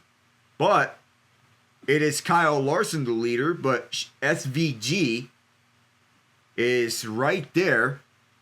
He fell 2 positions, though, as Larson is trying to advance in the quote-unquote playoffs. Well, Alex, will they... Look, I don't watch NASCAR, or I think this is NASCAR. Yeah, NASCAR.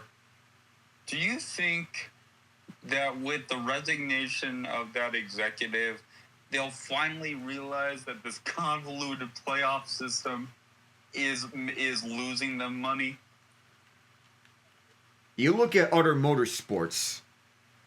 You look at other motorsports, they have a full season points system. And while I'm indifferent to it personally, it's clear that full season points actually works better than a playoff system. When you look at it, the chase format can work to an extent. That's actually a form of a playoff system that works for NASCAR. If you see how Jimmy Johnson won his championships, but this complicated playoff system is this strike one with Justin Broyle on the mound now. But full season points is the preferred method for them. They're just the firing of that executive has to deal with NASCAR being too invested on the idea of being the NBA and NHL. You're not the NBA and NHL. No, and you're never going to rise to that height. Even at your peak, they were never close. Because no one, I'm sorry, but no one outside of the South, like your area is the South. And yes, there's Kansas Speedway.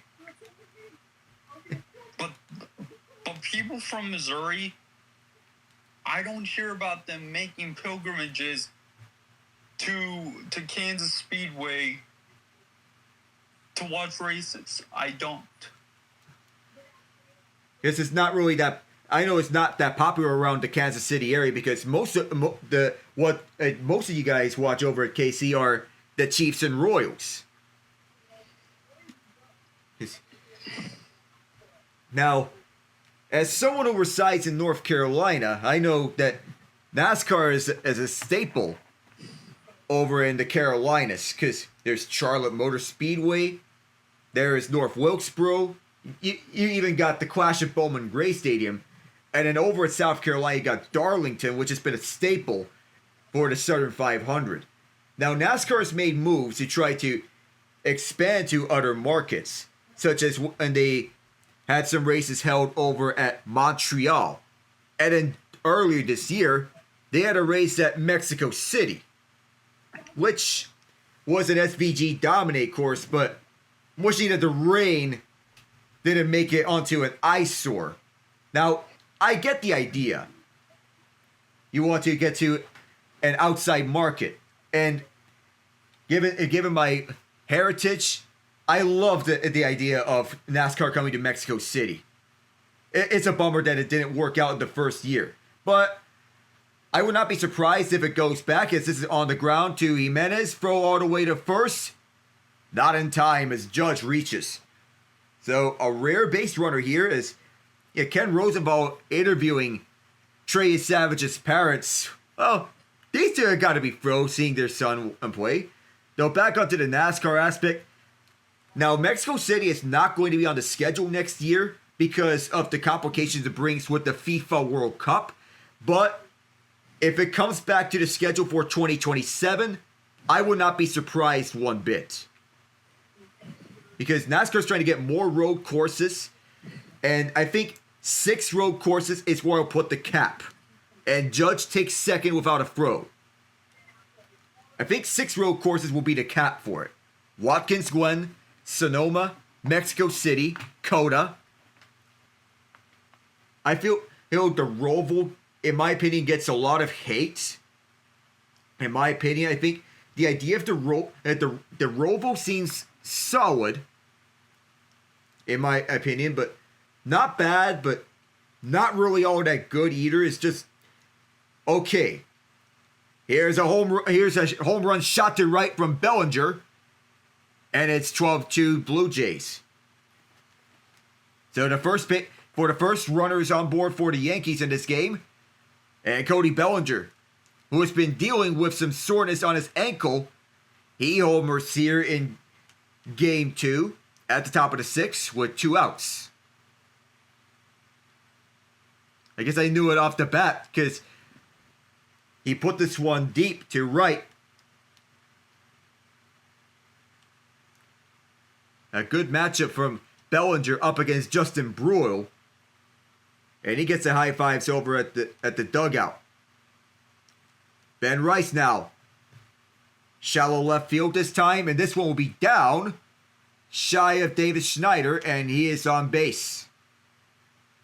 At the top of the 6th, the Yankees trying to gather something here up against Justin Bruihl. And immediately they're phoning the bullpen. So Bruihl is someone we never thought we would see. You'll see more of the likes of Brendan Little, Louis Varland, and Bruihl is going to be gone. So there'll be a new reliever on the mound here for Toronto. So at the bat of what Trey Yesavage has done, the Blue Jays continuing to put on this clinic. So the no-hitter is gone. We had to break. Well, now SVG is back on the lead with 10 laps left at the Roval.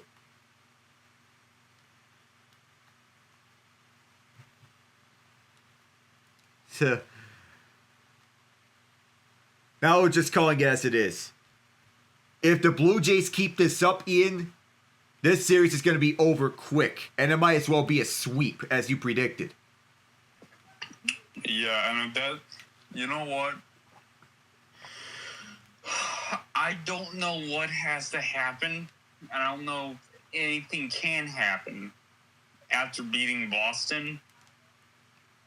But if the Yankees get swept by the Blue Jays, I truly believe that will be the death nail for, I know I said give Aaron Boone a little bit of grace after he beat Boston, but you are getting both raced by Toronto. It is not even a contest. You're getting walked, dog walked around the bases. It is quite literally that Looney Tunes meme of the players just doing a conga line around the bases right now. Exactly. And you speak of Looney Tunes, not only is it the conga line, but you also have to think of Foghorn Leghorn getting a paddle and then beating the dog with that paddle. Yep. I say, boy. This is built to you know what going on here. Yeah. I said, boy, you were supposed to have all these really big guys with all them muscles swinging them sticks and sending that ball straight out of the stadium. Except right now, you letting the rookie, you letting a man named Yesavage make your lives miserable. That's a perfect way to put that. We have Braden Fisher now, who is 7-0 in the regular season, 2.70 ERA. Off the back of a Trey Yesavage masterclasses, Giancarlo swings and misses. The only hit that Stanton has recorded was Game 3 against Boston, a double. 273 batting average in the regular season, but that's gone out the window in an instant. The fastball is upstairs, 2-1 is the count. 12-2. Still the lead for the Blue Jays up against the Yankees, which have made the World Series last year. Another ball that went upstairs, 97. It is 3-1. And still it is SVG who has been making a laughter out of everyone else over the field. 3-1. And Stanton breaks this one fair into the corner. Onto the wall to pick it up is Schneider, and Ben Rice is held at third. First hit of this series. It's actually a double for Giancarlo. Rice held at third. It's a double for Stanton. The Fisher can put away this Yankee lineup because the Blue Jays bullpen has been on and off. And here's Jazz Chisholm Jr. 0-for-2. He reached on an error in the fifth. A fielding error by Vladdy Jr. Looking to make some noise as he stands this left-handed batter. The Blue Jays trying to get the last out of the sixth inning at the top of the order. Ball one upstairs. Nightmare scenario would be if the bases are loaded. Tied at 21 between the Buccaneers and Seahawks late in the third quarter, by the way. 1-0 count in the zone. Curveball 84 for Fisher on this breaking ball. And most impressively for the Blue Jays, they're doing this without Bo Bichette, who is not on the ALDS roster. We expect him to be back for the ALCS. 1-1. Swung on and fouled back. Curveball at 83. That was Jazz's best chance. Bichette is still nursing a sprained left knee. He's left off the ALDS roster. Mason Fluharty is in the bullpen, warming up. The 1-2. Ground ball foul. Not playable for Vladdy. 9 pitches in for Fisher.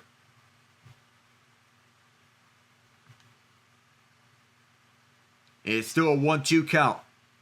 Ty France also on the injured list with left oblique inflammation. He is with the intra-squad. He's finished playing an intra-squad game with the Blue Jays. Timeout called. They believe that it's on Fisher calling the timeout.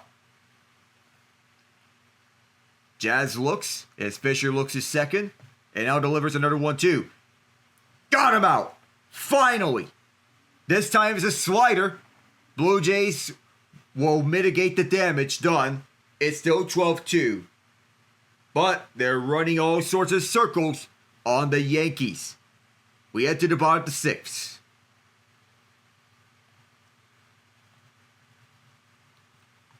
So Seattle is at the goal line. And it is a touchdown pass from Sam Darnold to A.J. Barner for 2 yards. So they're doing a tight end by committee, Seattle that is. So they have no true starter at tight end, but they're mixing and matching. A.J. Barner and Elijah Arroyo have been the most utilized tight ends for the Seahawks. And these two have been coming up through. Arroyo is a rookie out of Miami. And Barner, frequent red zone target this time around. Tampa in it thanks to Rashad White and Emeka Egbuka. Egbuka has been excellent. I hate to interrupt you, Alec, but there's something that we need to discuss right now. At halftime, Cam Ward, 5 for 16, 58 yards, 0 touchdowns. We fire Brian Callahan, fire the O coordinator, fire the quarterbacks coach. Do something to save this young man's career. It is his rookie season, and it already looks like he's being led out to pasture. Good. It's criminal. Absolutely. There's just no way possible that a quarterback of his caliber, drafted as the very first pick, gets hung out to dry the way he has. Brian Callahan needs to be let go mid-season, or maybe fire him at halftime of this game. It's already halftime. If I do not see an announcement that Brian Callahan is no longer the head coach of the Titans, I will be the one. God, I don't know. I don't know, but someone needs to do something to save Cam Ward's career.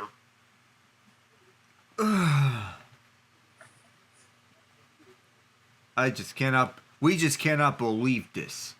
You cannot ruin a young quarterback's career. One with promise.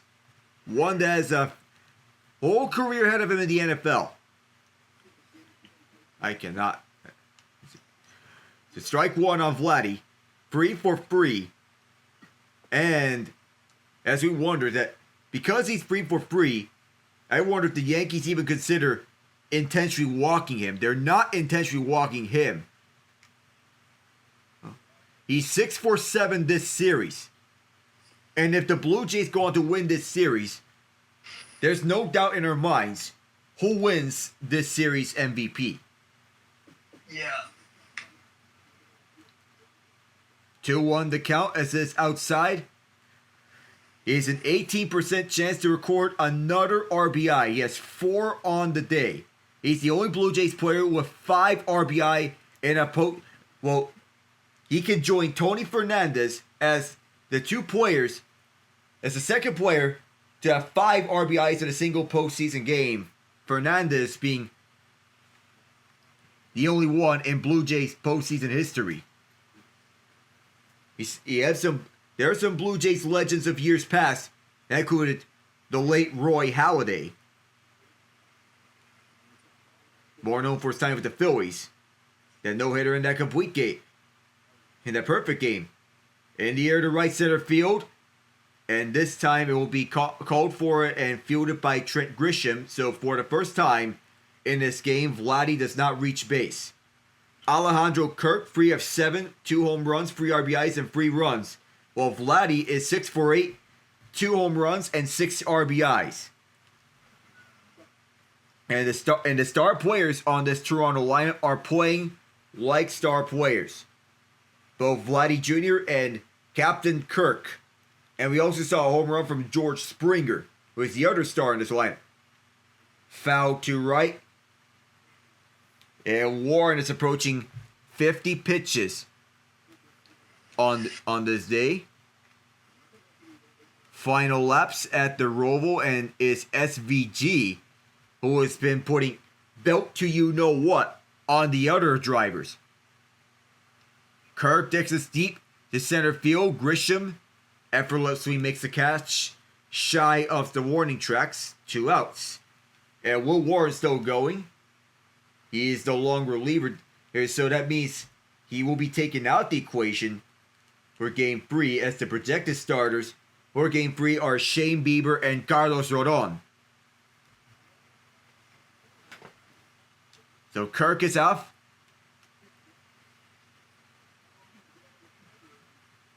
And he has stepped up as the team's primary catcher in a big way. Dalton Varsho is a perfect 3 for 3. Fouls this off to left. And sometimes the perfect games are due to end at some point. Varsho has had an immaculate game to go 3 for 3. Yo 1 outside. So that makes it 1-1 to even things up. 2 doubles and a 2-run home run. 3 RBIs on the day for Varsho. 1-1. As Warren readies up and delivers. Popped up, foul back. 1-2.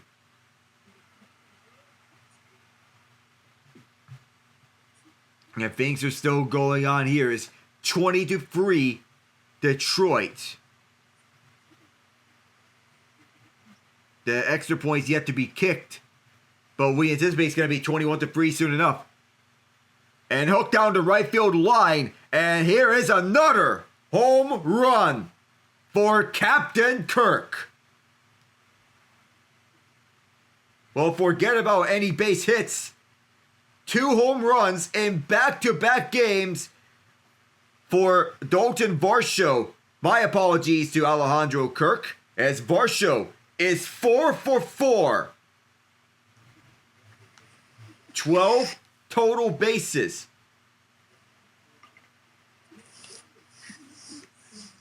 Wow.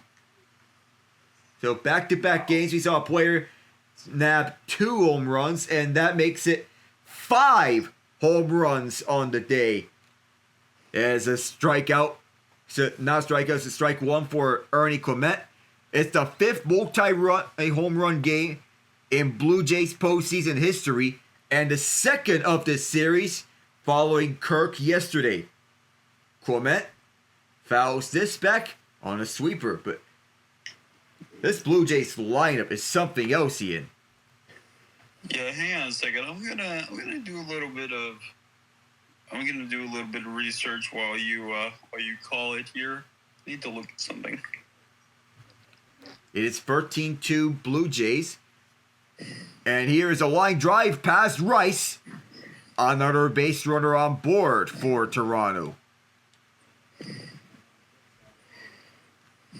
At first is Clement. He is 3 of 4.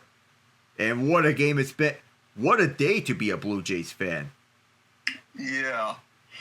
You know, I would just call the Dalton Varsho trade a win-win. You know, it took a little bit to develop, but I think it's safe to say that both the D-backs and the Blue Jays got what they wanted. Productive players. Yep. You get Gabriel Moreno and Lourdes Gurriel Jr. if you're the Diamondbacks, and they were crucial in that World Series run as IKF fouls this. They were crucial in that World Series run 2 years ago for the Diamondbacks, and even though Arizona's in a retool right now, here Toronto took some time to have the Varsho trade pan out, but now it's a win-win. There have been 2 instances of 4 times in which the Yankees have came back from down 2-0 to win the ALDS. 2001 and most recently 2017 against Cleveland.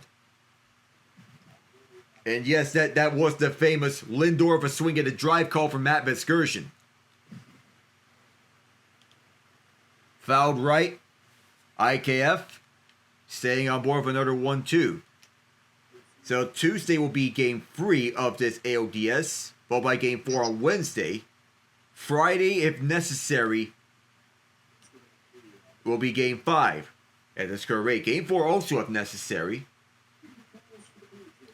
The 1-2. Pop foul back. Carlos Rodon was excellent during the regular season. He and Max Fried were among the league's elite pitchers in the regular season. And Rodon was there last year for the Yankees World Series run. If they can move this to game 4, they'll have Cam Schlittler on the mound. Ball 2 goes downstairs. Runner up first. This is 13-2. Still Warren pitching. And I guess the notion from John Schneider is that he didn't want to exhaust Trey Yesavage's arm too much. After that sixth inning. Called strike free on the sinker. And that puts away the 6th inning. So, Blue Jays fans, you can stretch. 7th inning is next.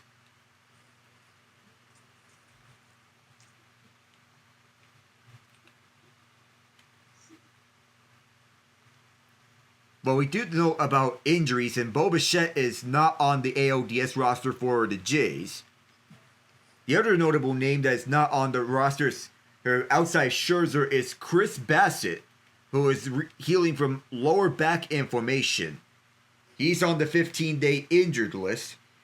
And whenever he is on the mound, the Yankees have struggled against him. But even so, the Yankees have struggled at Toronto, period, this year. And that effect has been felt. And so now that we're into the 7th inning, the other game that I want to get to being the Tigers and the Mariners. So the Tigers are sending Tarek Skubal to the mound, while the Mariners send Luis Castillo. Does Seattle have a chance evening up the series, or does Detroit go to Comerica Park up 2-0?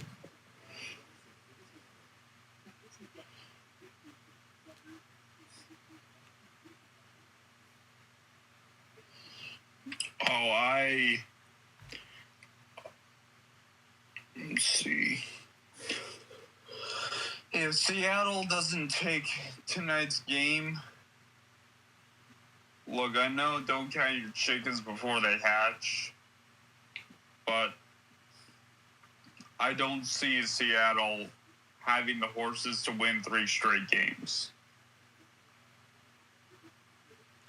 And that's a bummer, especially when you consider the fact that the Mariners held the Tigers without a hit from the 5th inning all the way to the 11th inning, when Spencer Torkelson drew a walk. And then it was all from there for Detroit. Seattle tried to do something, but there were many times in which they thought they hit home runs, but they stayed onto the warning tracks time after time. Josh Naylor thought he had one. Randy Arozarena thought he had one. And J.P. Crawford thought he had one. The only home run from the Mariners came from Julio Rodriguez. But Kerry Carpenter continued his dominance of George Kirby. It's outstanding how Carpenter has dominated one specific pitcher. Now here's Eric Lauer. 28 games played. He is now on the mound coming off the bullpen. Strike 1 as he throws it on the low line. Trying to push this thing out. Going up against Ryan McMahon. Line out and foul out. It's 13-2 as this is ball 1 outside on the fastball. Miles Straw shifts over to left field. Nathan Lucas is in at right field. So the Blue Jays make some defensive adjustments here as this is grounded to right for a base hit.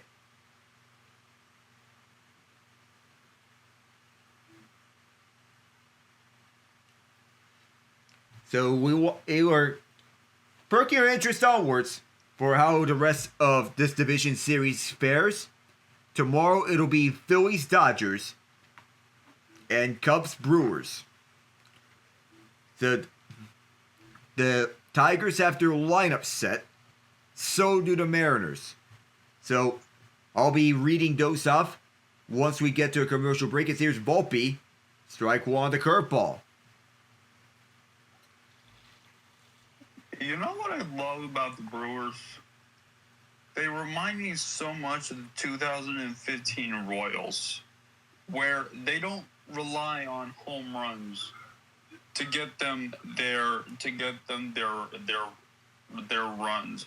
They just keep the line moving. It's ethical. And they pay attention to the fundamentals so much that even though it's not the most enticing form of baseball, it is the type of baseball that gets the job done. And 9-3 over the Cubs in Game 1 was nice. But Jackson Chourio left the game with an injury, and we'll have to wait on his status for tomorrow. This is 1-2 for Volpe, and Volpe fouls this to right. Waller and Volpe still going. 7 pitches in. So 1-2 still. As there's some Yankee fans staying put, and I'm surprised that the Yankee fans that made the trip haven't left. 1-2.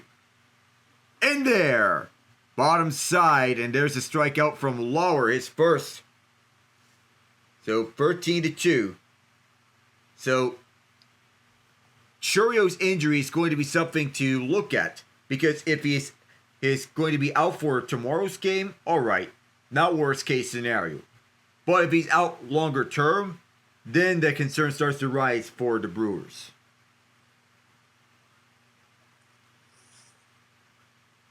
So now, with one away, we head to Austin Wells.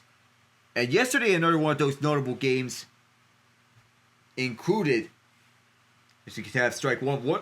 The most notable game from yesterday that included the Dodgers and the Phillies, or at least in the NL side. Paul Goldschmidt pinch hitting here. There's going to be lineup changes for the Yankees as Goldschmidt pinch hitting in place of Wells. Inside.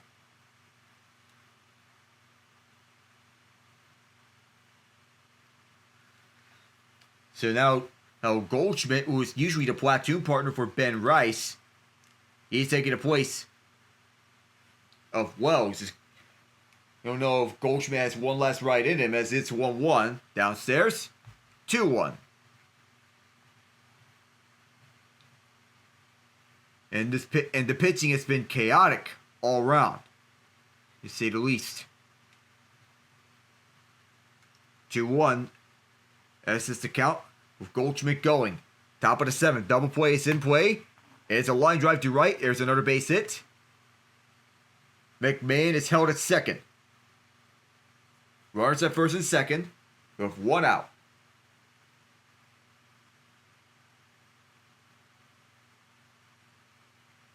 As for the matchup, Luis Castillo has been better as of late. Tarek Skubal has been electric. 2.21 ERA. He's been very good. Castillo's pitched 180 in 2/3 innings. Skubal 195 in the third.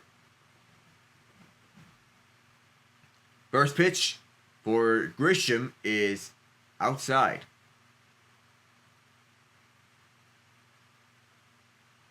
Oh for 6 in this series. 2 strikeouts and a ground out for Trent Grisham. Acquired from the Padres in a Juan Soto trade. Grisham fouls this back. And Grisham had a breakout year this year. Unfortunately, that's not showing on a stat sheet in the postseason. Because everything that happened in the regular season is wiped out when you get to October.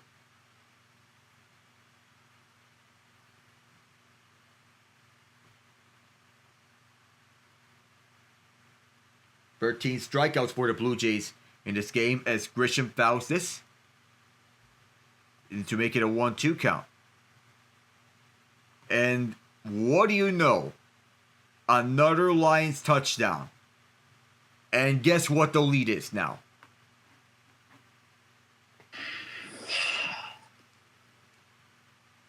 Tell us, Alec. 28-3.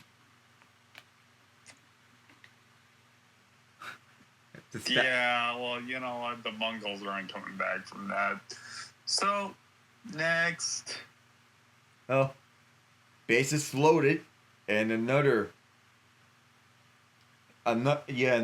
base hit. And Aaron Judge is walking up to the plate. The regular season with runners in scoring position, 3.40 ERA. So now Lauer's going to come off. This bullpen has been getting arm after arm after arm. And now we're going to get Judge's at bat once you get back from the break. And the Commanders have taken the lead, by the way. It is 17-10. Washington is once again at the red zone. It was Bill Krosky Merritt with 2 touchdown runs.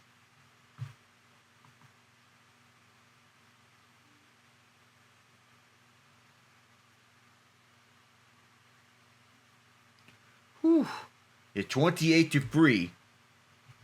And I'll say, hey, that Cincinnati is really bad enough to not to even make a comeback.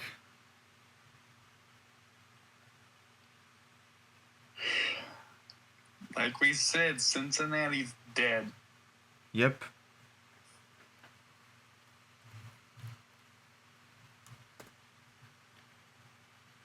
Oh, yeah, as we noted it.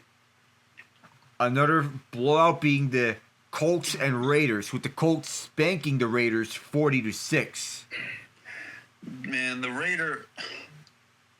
I actually hoped that the Raiders would be the one to provide the greatest challenge for the Chiefs.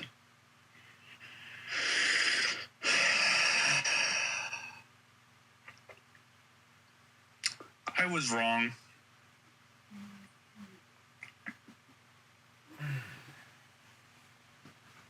Who would have thought the Colts would start 4-1, by the way?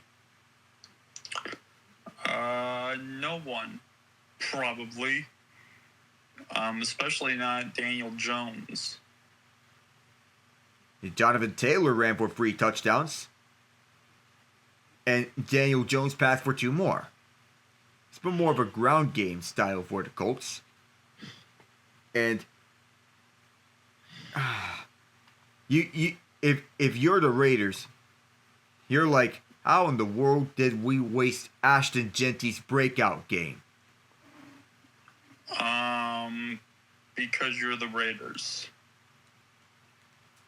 Then since 2022, with at least 2 runners on base, Aaron Judge is 0-for-11. With 1 runner on, he's batted 3-2-3. And Judge fouls this one to right. You have to wait if he is going to get a bat here. Tommy Nance on the mound, trying to get the Blue Jays out of this inning. Bases are loaded still. The 0-1. Inside 1-1. That's a curveball. And here, we're going to have the fans do some math all around. Some exercises.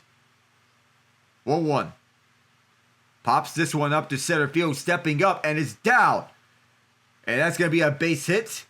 Dalton Varsho steps up, and finally Aaron Judge has a hit. Since 2022, with at least 2 runners on base, it's 13-3.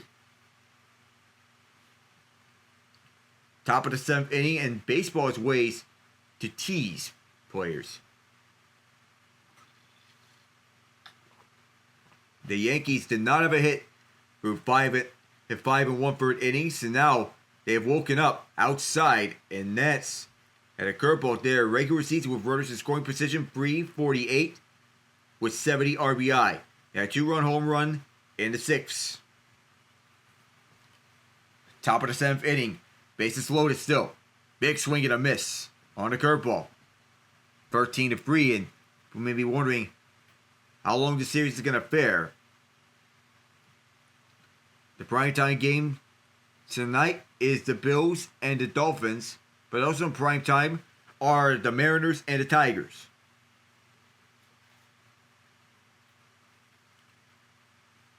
The 1-2. Bellinger gets this over to left field. It's playable on a chase down. On the slide is Miles Straw. Oh my goodness. The Yankees get the run in to score a fourth one, but what a catch by Straw.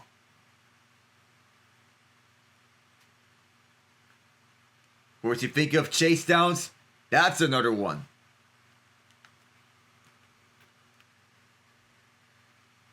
And even though the crowd was hushed a bit, that gave them a little scare. Bellinger of a low smirk. The Yankees get a sac fly. Bellinger has a sac fly and a home run. Now it's Ben Rice. Now it gets a little interesting because it's the 7th inning, and the Blue Jays are up 13-4. But the Yankees have still have struggled at Toronto this season. As Rice takes strike one.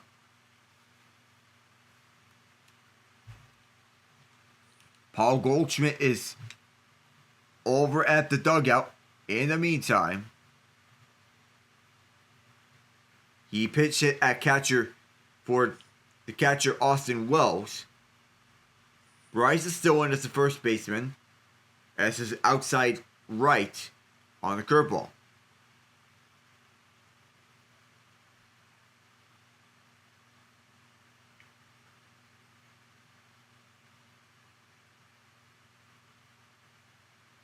Grisham is at second, Judge is at first. 2-1. Hard in the air to right. Backing up is Lucas, and it's off the wall. Moving it is Grisham, and here's Rice is sliding to second. Well, don't go anywhere yet. 13-5. Well, maybe the Yankees will actually make this a game. Who knows? So that went off the top of the wall. So Nathan Lucas can't make a play. And Rice slid into the bag. He got in there. And here's Nets up against Giancarlo Stanton, who can be due for a big shot. 306 batting average in the regular season with runners in scoring position, 7 home runs, 43 RBI. That's a stat line. But you got to keep the line moving at some point.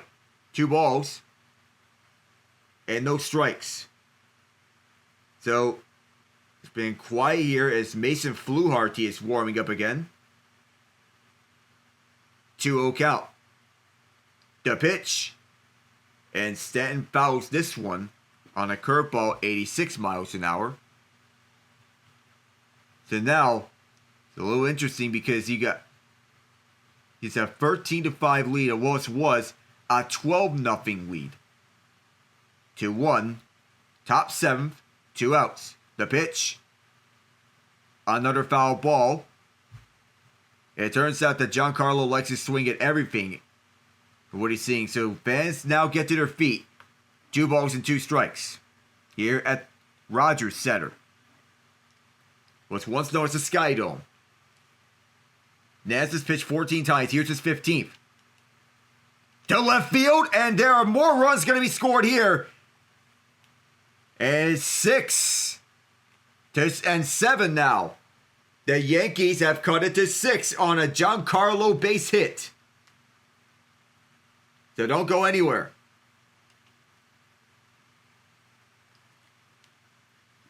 Even for it being down 12-0, the Yankees are showing no quit here.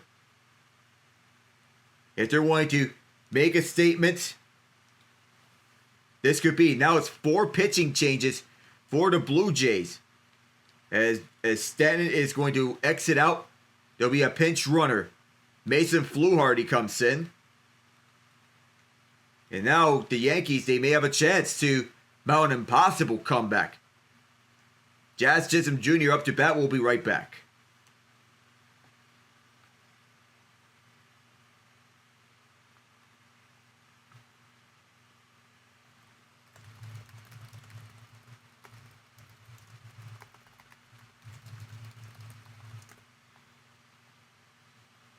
Oh. Now, I don't know. Yeah. I mean, Toronto What are you doing? Yeah, I wondered too. Toronto. You were up 13. You had scored a dozen before they even scored one. You were up 13-2.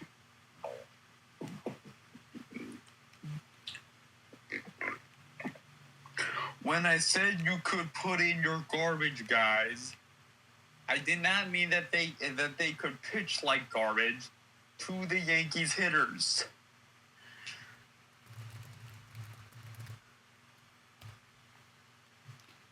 That is, I cannot. Oh my goodness. I mean, look, even some of the worst guys in the final Royals bullpen could get at least 1 or 2 outs before, or they could get 3 outs in 1 inning because they. You know what? It's fun. Just go ahead and get Jazz Chisholm Jr. out, regroup, and bolster your lead in the bottom of the 7th. Get back. You have to get your mojo back because this is not a looking good. Well, 28-28 in Seattle. The Yankees are just refusing to go away easily. Oh, it's a 13-2 lead. It's now 13-7. They have Giancarlo Stanton at first base, and Blue Jays fans getting restless here. And Mason Fluharty up to face Jazz Chisholm Jr. The first pitch is a swing and a miss on the sweeper. So Fluharty is back. 56 strikeouts in the regular season. 24 walks. Have a 5-2 record. Is Fluharty going to work? The 0-1. Put on the ground and right to Vladdy.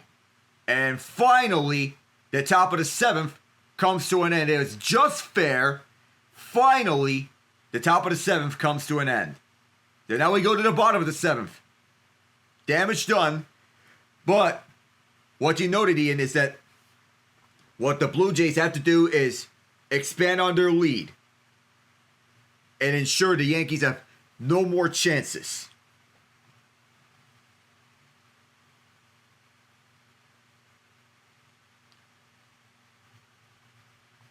Well, now it's 4th and 17. Ball at the Seattle 41. Well, Sterling Shepard was the target. The pass incomplete. No field goal try from Chase McLaughlin. But special teams came excellent for the Buccaneers that time. The ball down at the Seattle 1-yard line.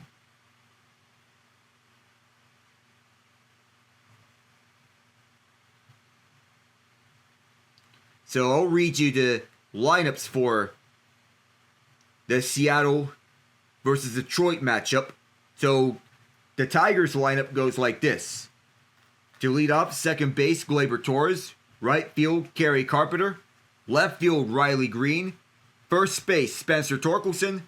DH, Cole Keefe. Catcher, Dylan Dingler. Third base, Zach McKinstry. Shortstop, Javi Baez. And center field, Parker Meadows. Seattle's lineup, the same as it was yesterday, save for one change. It's basically the same, but they made one notable change. Left field, Randy Arozarena. Catcher, Cal Raleigh. Center field, Julio Rodriguez. Second base, Jorge Polanco. Third base, Eugenio Suarez. First base, Josh Naylor. DH, Mitch Garver. Right field, Victor Robles. Shortstop, J.P. Crawford. So the change here for Seattle is that they inserted Garver into the lineup in place of Dom Canzone. And they swapped, in the order, they swapped Josh Naylor and Jorge Polanco. So they moved Polanco to the 4 spot, Suarez to the 5 spot, and Naylor gets moved down to the 6th spot. And Naylor's been one of the best players in the league ever since he came over to Seattle. He is a free agent this winter.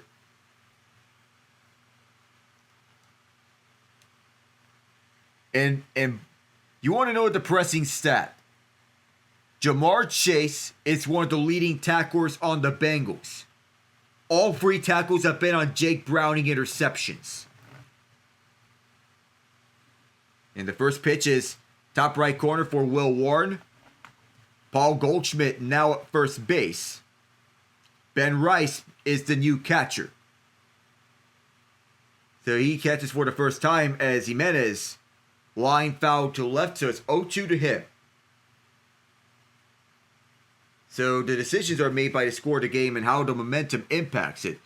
Rice can play both first base and catcher.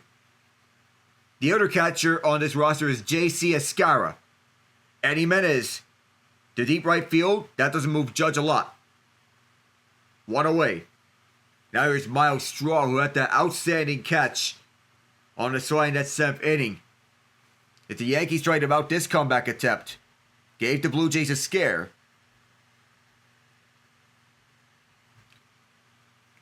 If the Yankees do come back to win, it will be the largest comeback in baseball history. You've seen some famous comebacks, such as the Mariners on the Blue Jays 3 years ago. Miles Straw 0 for 2, but he's shown defensively. 1-0. This was ball 1 outside. The pitch, ball 2, is Will Warren having trouble early in this at-bat.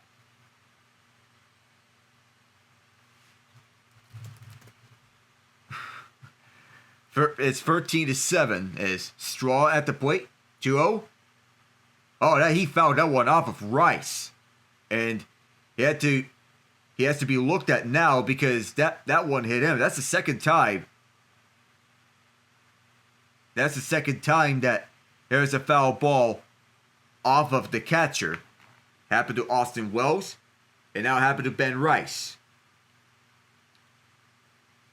This 7th inning has lasted for a while now.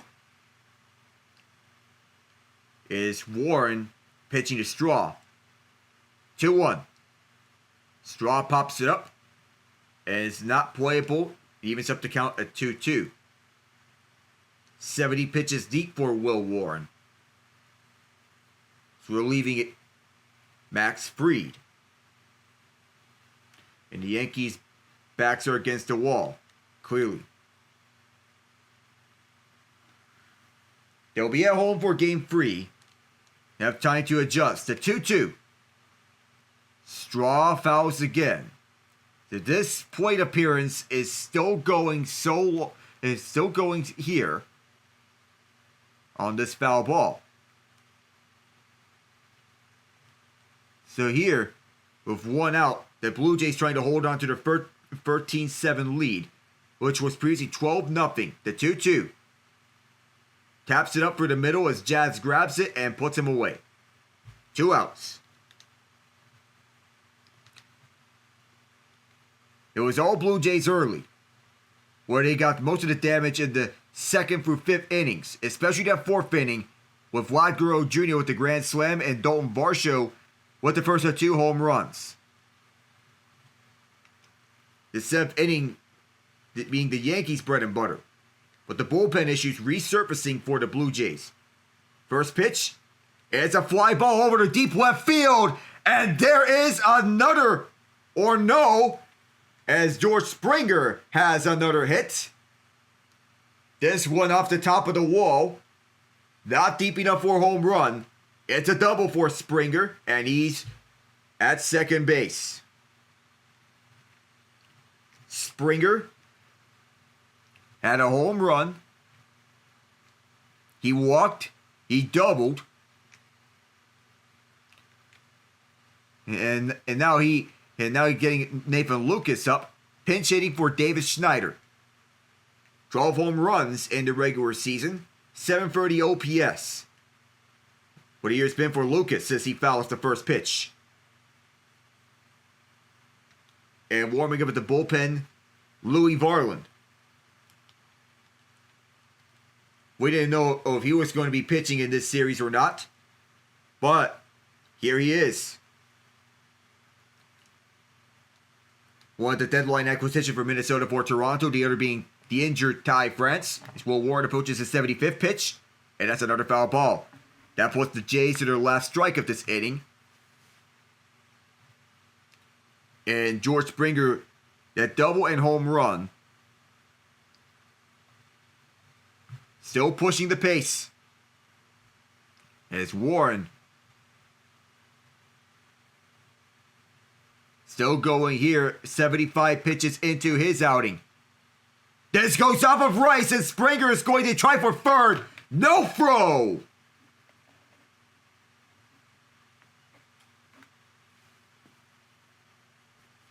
A wild pitch by Will Warren in the bottom of the 7th, and the Yankees, who tried to mount this comeback, may see a damper on this comeback.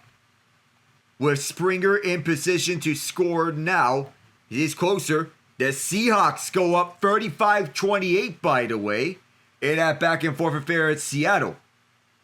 Lucas fouls this. Is it playable? It goes to the Blue Jays dugout. So, Ryan McMahon will not have another chance to make a sensational grab like he did against Boston. Since the All-Star break, Springer is second in the MLB in batting average, .369, but he led the league in on-base percentage, slugging rate, and OPS. The only stat where he wasn't first at is batting average. The leader in batting average, with a .370 mark, was his teammate Bo Bichette. The next pitch will be Warren's 78th. On the way, just outside. 2-2. Is Lucas batting .255 on the year. And the Commanders go up 20-10. And now timeout called by Lucas as he goes off.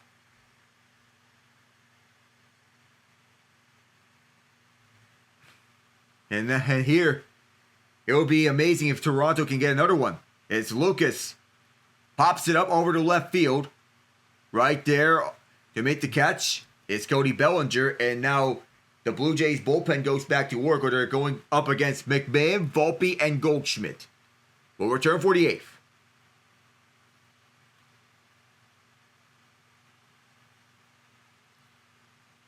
Well, if I had a nickel for every time somebody did not hold on to the ball crossing the goal line, I'd have 2 nickels. It's not, which isn't a lot, but it's actually infuriating and not strange how it happened twice in consecutive weeks. Oh, God. Donnie Mitchell. Who is it this time? Emari DeMercado. For the Cardinals. Oh, my goodness. Hold on to the ball. Okay, are the Cardinals in any danger of losing the game, though? Well, the Titans just scored now. They have to make a 2-point conversion. It's a defensive set up by defensive pass interference. Tony Pollard gets a touchdown. Tennessee's going for 2 because they have to.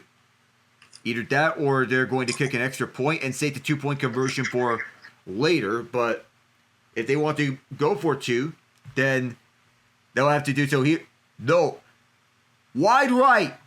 Forget about going for 2. The extra point is wide right. Oh my goodness. In this matchup between Baker Mayfield and Sam Darnold, all I can say is, Panthers fans, look away.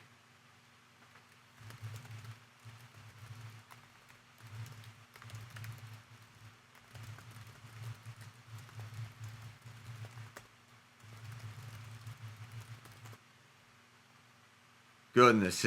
I mean, how does this even happen?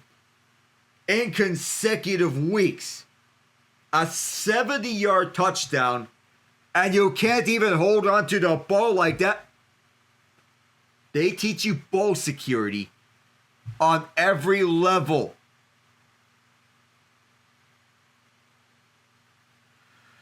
Ay, ay, ay. This makes coaches crazy. This makes players crazy. And this makes fans crazy.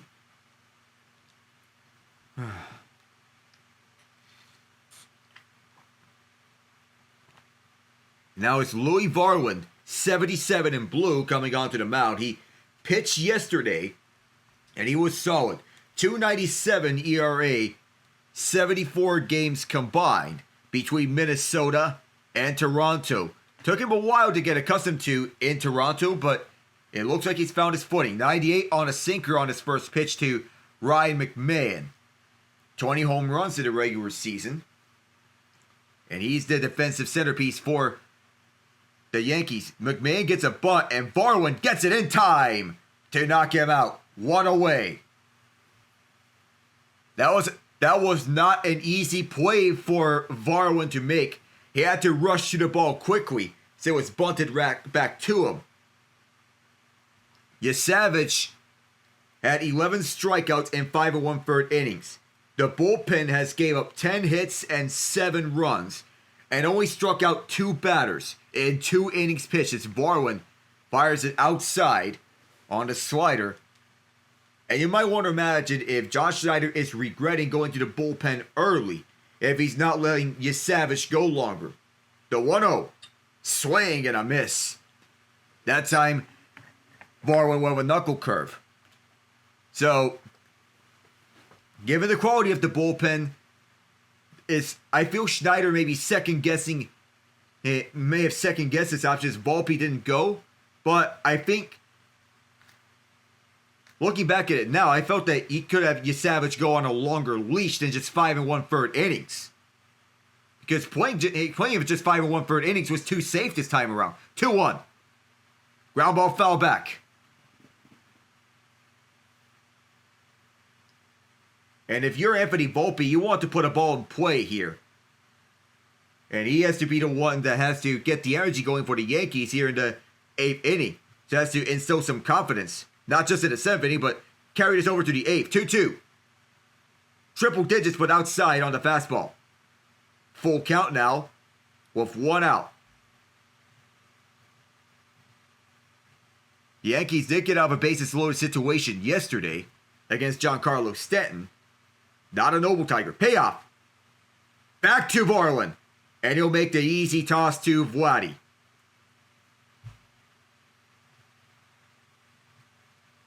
So now, Shane Bieber and Carlos Rodon is the likely matchup for Game 3. It's Bieber. He has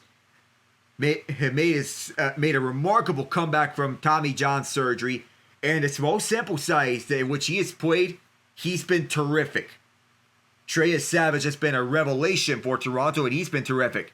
Goldschmidt fouls it back. It is 0-1 quickly.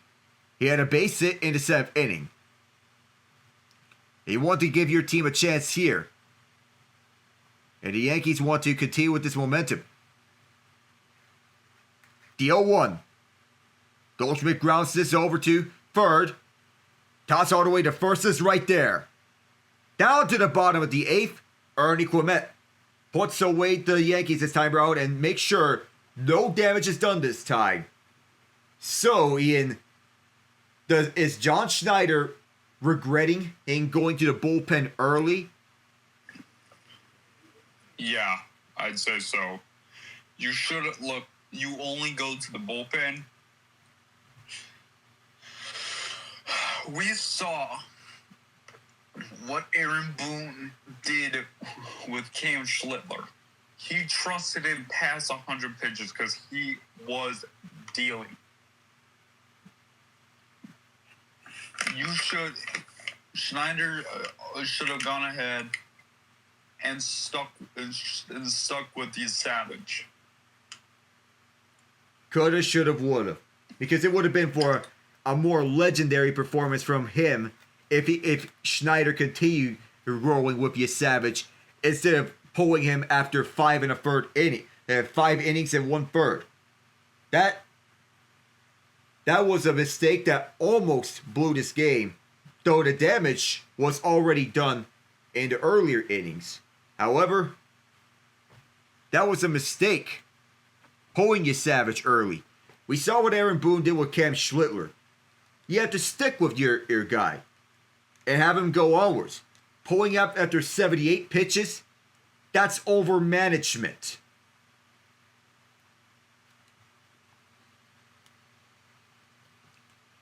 And now it's tied again between Tampa and Seattle. Now the question is, can Sam Darnold lead the Seahawks to a game-winning drive for a second consecutive week?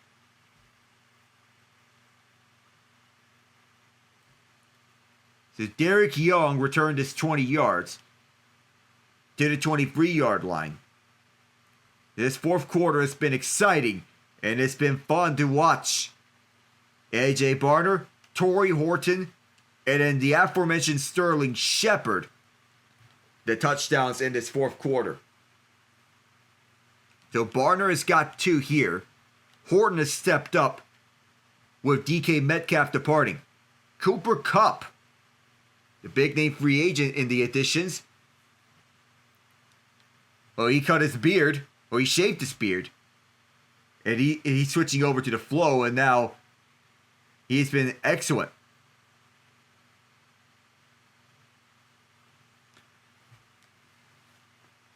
So now it is the bottom of the 8th, 15 hits to 10 in favor of the Blue Jays. Most of the damage done the second, third, and fourth innings.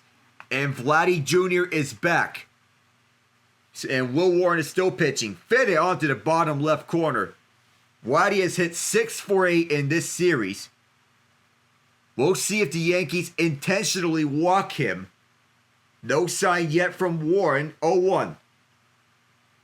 Vladdy pops this up over to shallow center. Moving up is Judge to cut off Grisham. 1 out. So Vladdy Jr., if the Blue Jays do win the series, he might be on his way to winning this series MVP. It's 13-7. The Yankees made this long comfortable for the Blue Jays. And Cody Bellinger over at left field in 35. The old number of Clay Holmes, who was a reliever. Ouch. That ball was fouled off of Captain Kirk. And the Blue Jays are playing Freddie Freeman's walk-up song. But he made that famous during the World Series, the Baila Conmigo. The Dodgers played that on opening night against the Tigers before the game started as Kirk fouled it off himself again. You know, imagine how so much pain can deal with when you foul it off yourself too many times. 1 for 4 with a single in the fourth and a run. He had 2 home runs yesterday. Dalton Varsho had 2 home runs today. Back-to-back games in which it's happened for the Blue Jays. 0-2. Gets this one up over to left center field. It is Bellinger and Grisham there. Bellinger cuts him off. Out number 2 here. And now up is Varsho, who's been the hottest batter today. He's a perfect 4 for 4. 2 doubles, 2 home runs, 4 RBI. Varsho will have a chance to join Tony Fernandez as the second Blue Jay to have 5 RBI in a game. Luke Weaver is warming up. He's going to come to the mound. So we'll be right back.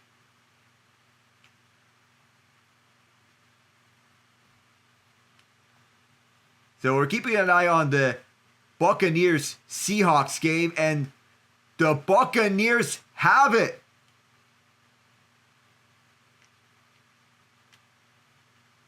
Tampa Bay has intercepted Sam Darnold, and it's Levante David. The Bucs have a chance to pull this off.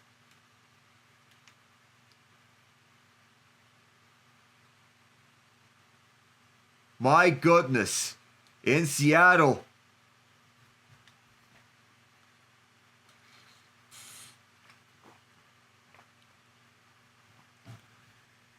And oh my good. I swear, if Tennessee gets back in this game, I might as well just lose it. Wait. Say that again. If Tennessee gets back in this game against Arizona, I might as well lose it. Wait. What do you mean by back? That they are in the red zone right now. The red zone, and it's 21-12.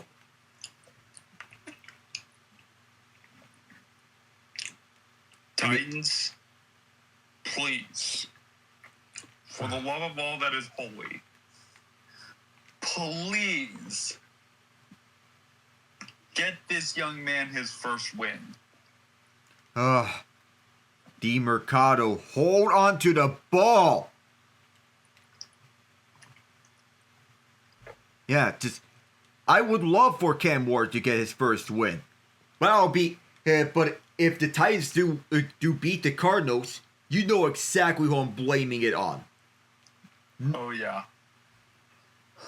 All right, so now here's Amari DeMercado up against Luke Weaver, who has been hot and cold, but in this postseason he's been very cold. He was a playoff hero last year as the Yankees closer, but this year it's been the exact opposite. Now he's a setup man for David Bednar. The first pitch, Varsho sends it up over to left field. Backing up is Bellinger. And he makes it shy of the warning track. Just one pitch to get out the 8th inning. And that's all that Weaver needed. Grisham, Judge, Bellinger for the 9th. As the Blue Jays look to finish the job here. We'll return. And that is it. The Buccaneers have walked it off on the Seahawks on a thriller. The interception by Levante David set up the game-winning field goal from Chase McLaughlin 39 yards out. And the Bucs move to 4-1 on a hard-fought game. Tennessee has scored. The Tennessee Titans have scored. A pass was intercepted, but the guy who intercepted the ball fumbled it. Tyler Lockett recovered the ball in the end zone. What?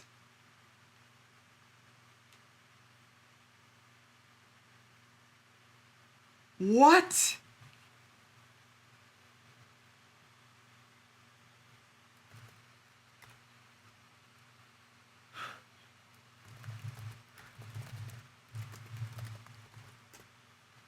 Oh my goodness, what the heck is happening? Chaos. Yeah, exactly. Best I can describe it. Hold on. Wait, what did I just... Cam Ward intercepted by Taylor Demerson.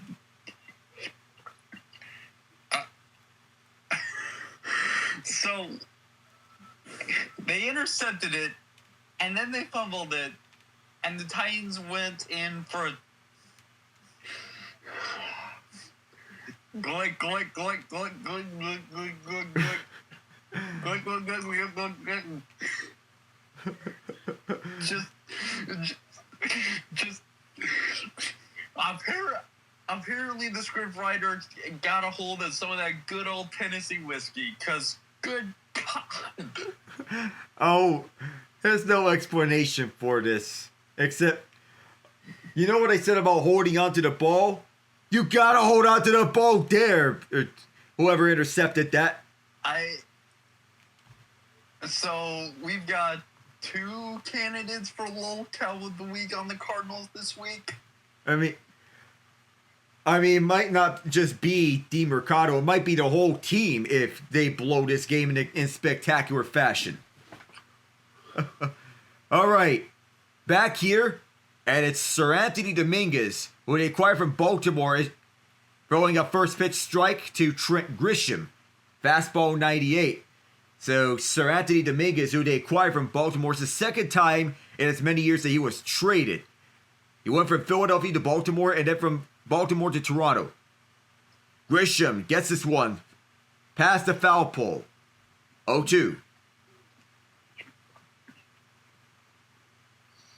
So now, let's go Blue Jays chance here. And while it's not a safe situation, this might as well be one because the Yankees scored 5 in the 7th inning after the Blue Jays put up the first 12 runs of this game. No swing as Grisham retracted. It is 1-2. Top of the order, if Grisham is the leadoff man, and John Schneider still wanting to see if the Blue Jays can get this one out. Got too close for comfort. 1-2. Swing and a miss. Got him on the splitter, and Grisham will sit down. Now here's Aaron Judge. Yet to hit a home run in this postseason. But mostly singles and doubles for Judge. Fans booing him, as many would expect. Now this big right-handed batter takes strike one upstairs. Are you going to call ball one? They are going to call ball one. I thought it was a strike. And I thought that was as one. As Dominguez going up against Judge. The 1-0. No swing as it went outside on the sweeper. Decided not to chase that ball. It becomes 2-0. He is 2 for 3 this game. In this game that would not end. The 2-0. Down the middle on the fastball. It becomes 2-1 with Dominguez still going. Judge walked earlier this game. Does have 2 hits. So he wants everything to come together. Inside fastball. Makes it 3-1. This towering hitter. Wanting to get something to spark some momentum for the Yankees. That momentum was felt in the 7th. But has since dissipated. The 3-1. He did not go, and he'll go to first. 2 walks and 2 singles for Judge. He reaches base for the 4th time. Fans getting restless. He's hitting .450 in this series. .450 overall. So he's hitting .450, and now here's Cody Bellinger. Double plays in play. As the first pitch strike. Fastball 97. Dominguez already at 10 pitches. And John Schneider does not want to use all his bullpen. 272 on the regular season. He is 1 for 3 in this game. The 0-1. Just outside on the splitter. 1-1 the count.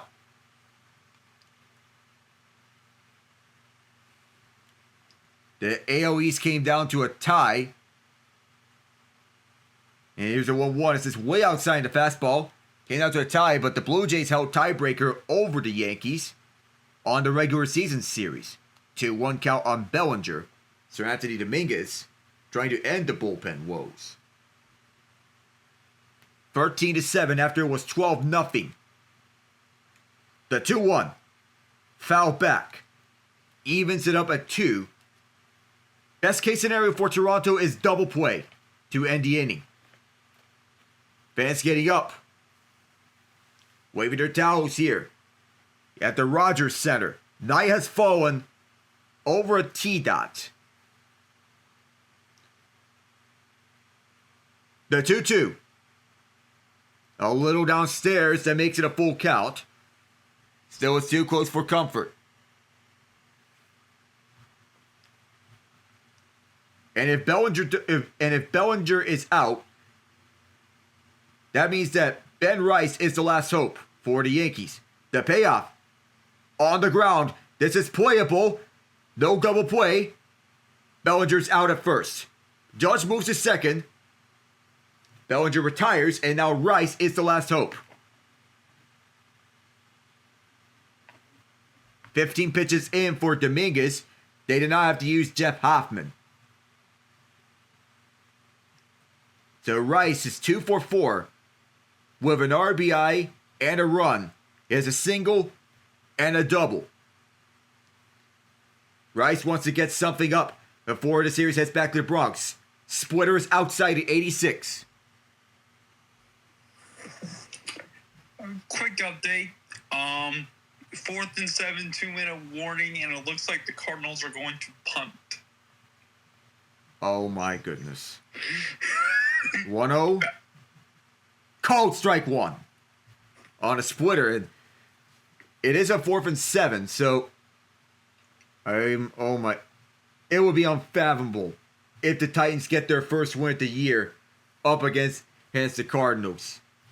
The 1-1. This is bulleted past the right field line, but fouled. So it makes it 1-2. Yankees down to their last strike. After being down 12 runs, they made this interesting. But they're down to their last strike. And in a probable rally, it be a confidence booster for when they go to the Bronx.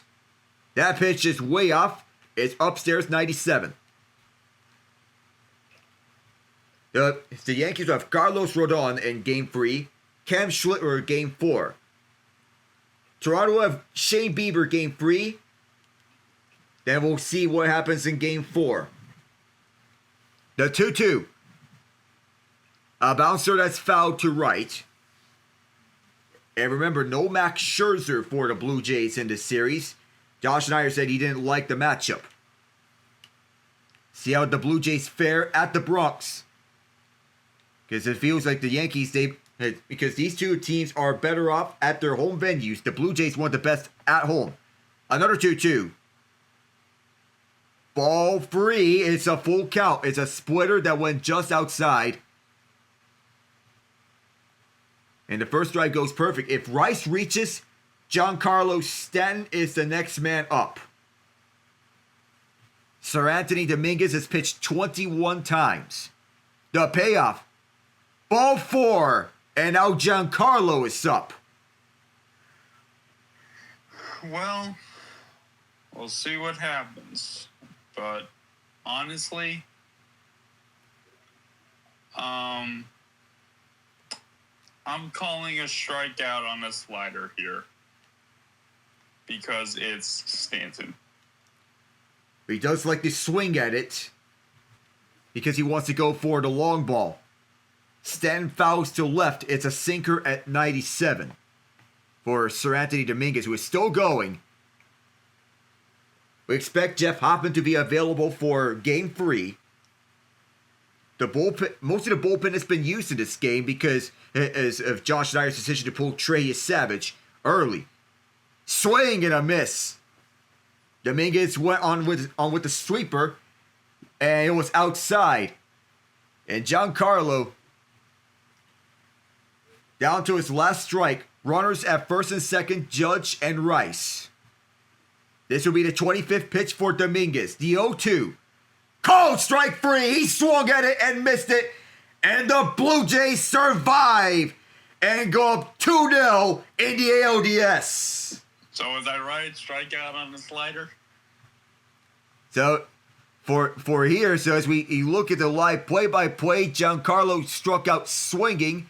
The type of, the pitch here, in which Giancarlo swung at, was a sweeper. So, you were close enough. It did begin with an S. My good. The Titans are advancing, by the way. Down the field. This would be hilarious if they pull this out. All right. Now, I'm following the ESPN live feed, just staying here for an extra session because, oh my god, just watching hours because I don't have the live feed with me, but I will follow along. But I'm following on the ESPN app. Yeah, same here. Red zone. Oh my God. Oh my.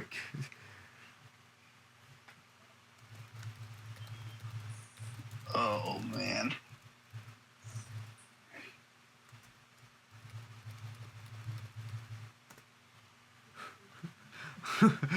And they want a touchdown, not a field goal. They want a touchdown.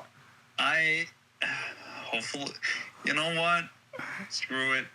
Do it. Come on. Come on, Titans. Do the thing. Knockout punch. Oh my God. Just imagine. Arizona is forced to use a timeout because of an injury. Oh. Oh my. Trey Yesavage had an outstanding game, and he's getting a Gatorade splash from his teammates. His parents made the trip. Oh wow. What a special moment. Just finish it, Tennessee. Again, Alec, you're going to have to censor this, but as Tree says, do not fuck the ball. Hey, 19 seconds left. You have one timeout.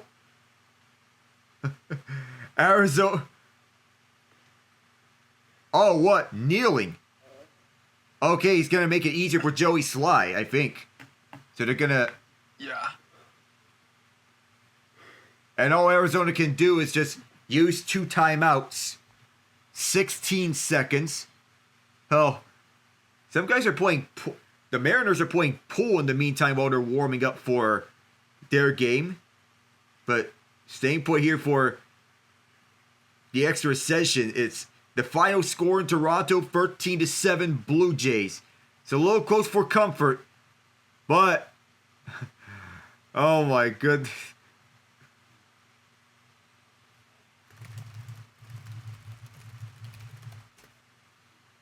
No, a no-hitter through 5 1/3 innings. I'm surprised that we didn't hear from David Ortiz. He's his catchphrase, but Okay. Tennessee. This is it. all right. Arizona's out of timeouts. To think I called the Titans a glorified bye week. We all called the Titans a glorified bye week. How are you about to lose to this Arizona? Oh my goodness. What? If I figured there would be one team that would be the opponent that the Titans would beat for Cam Ward's first career win, I was thinking on the lines of the Chargers because they find ways to charger. But Arizona. Finding ways to Cardinal. Just now. Okay. Finish it. Right. Tennessee. Please. Joey Sly is out to kick a 29-yard game-winning field goal. Now, he did miss an extra point earlier. This should be a chip shot for him. Now, oh my god. Oh my goodness. They did it! They were.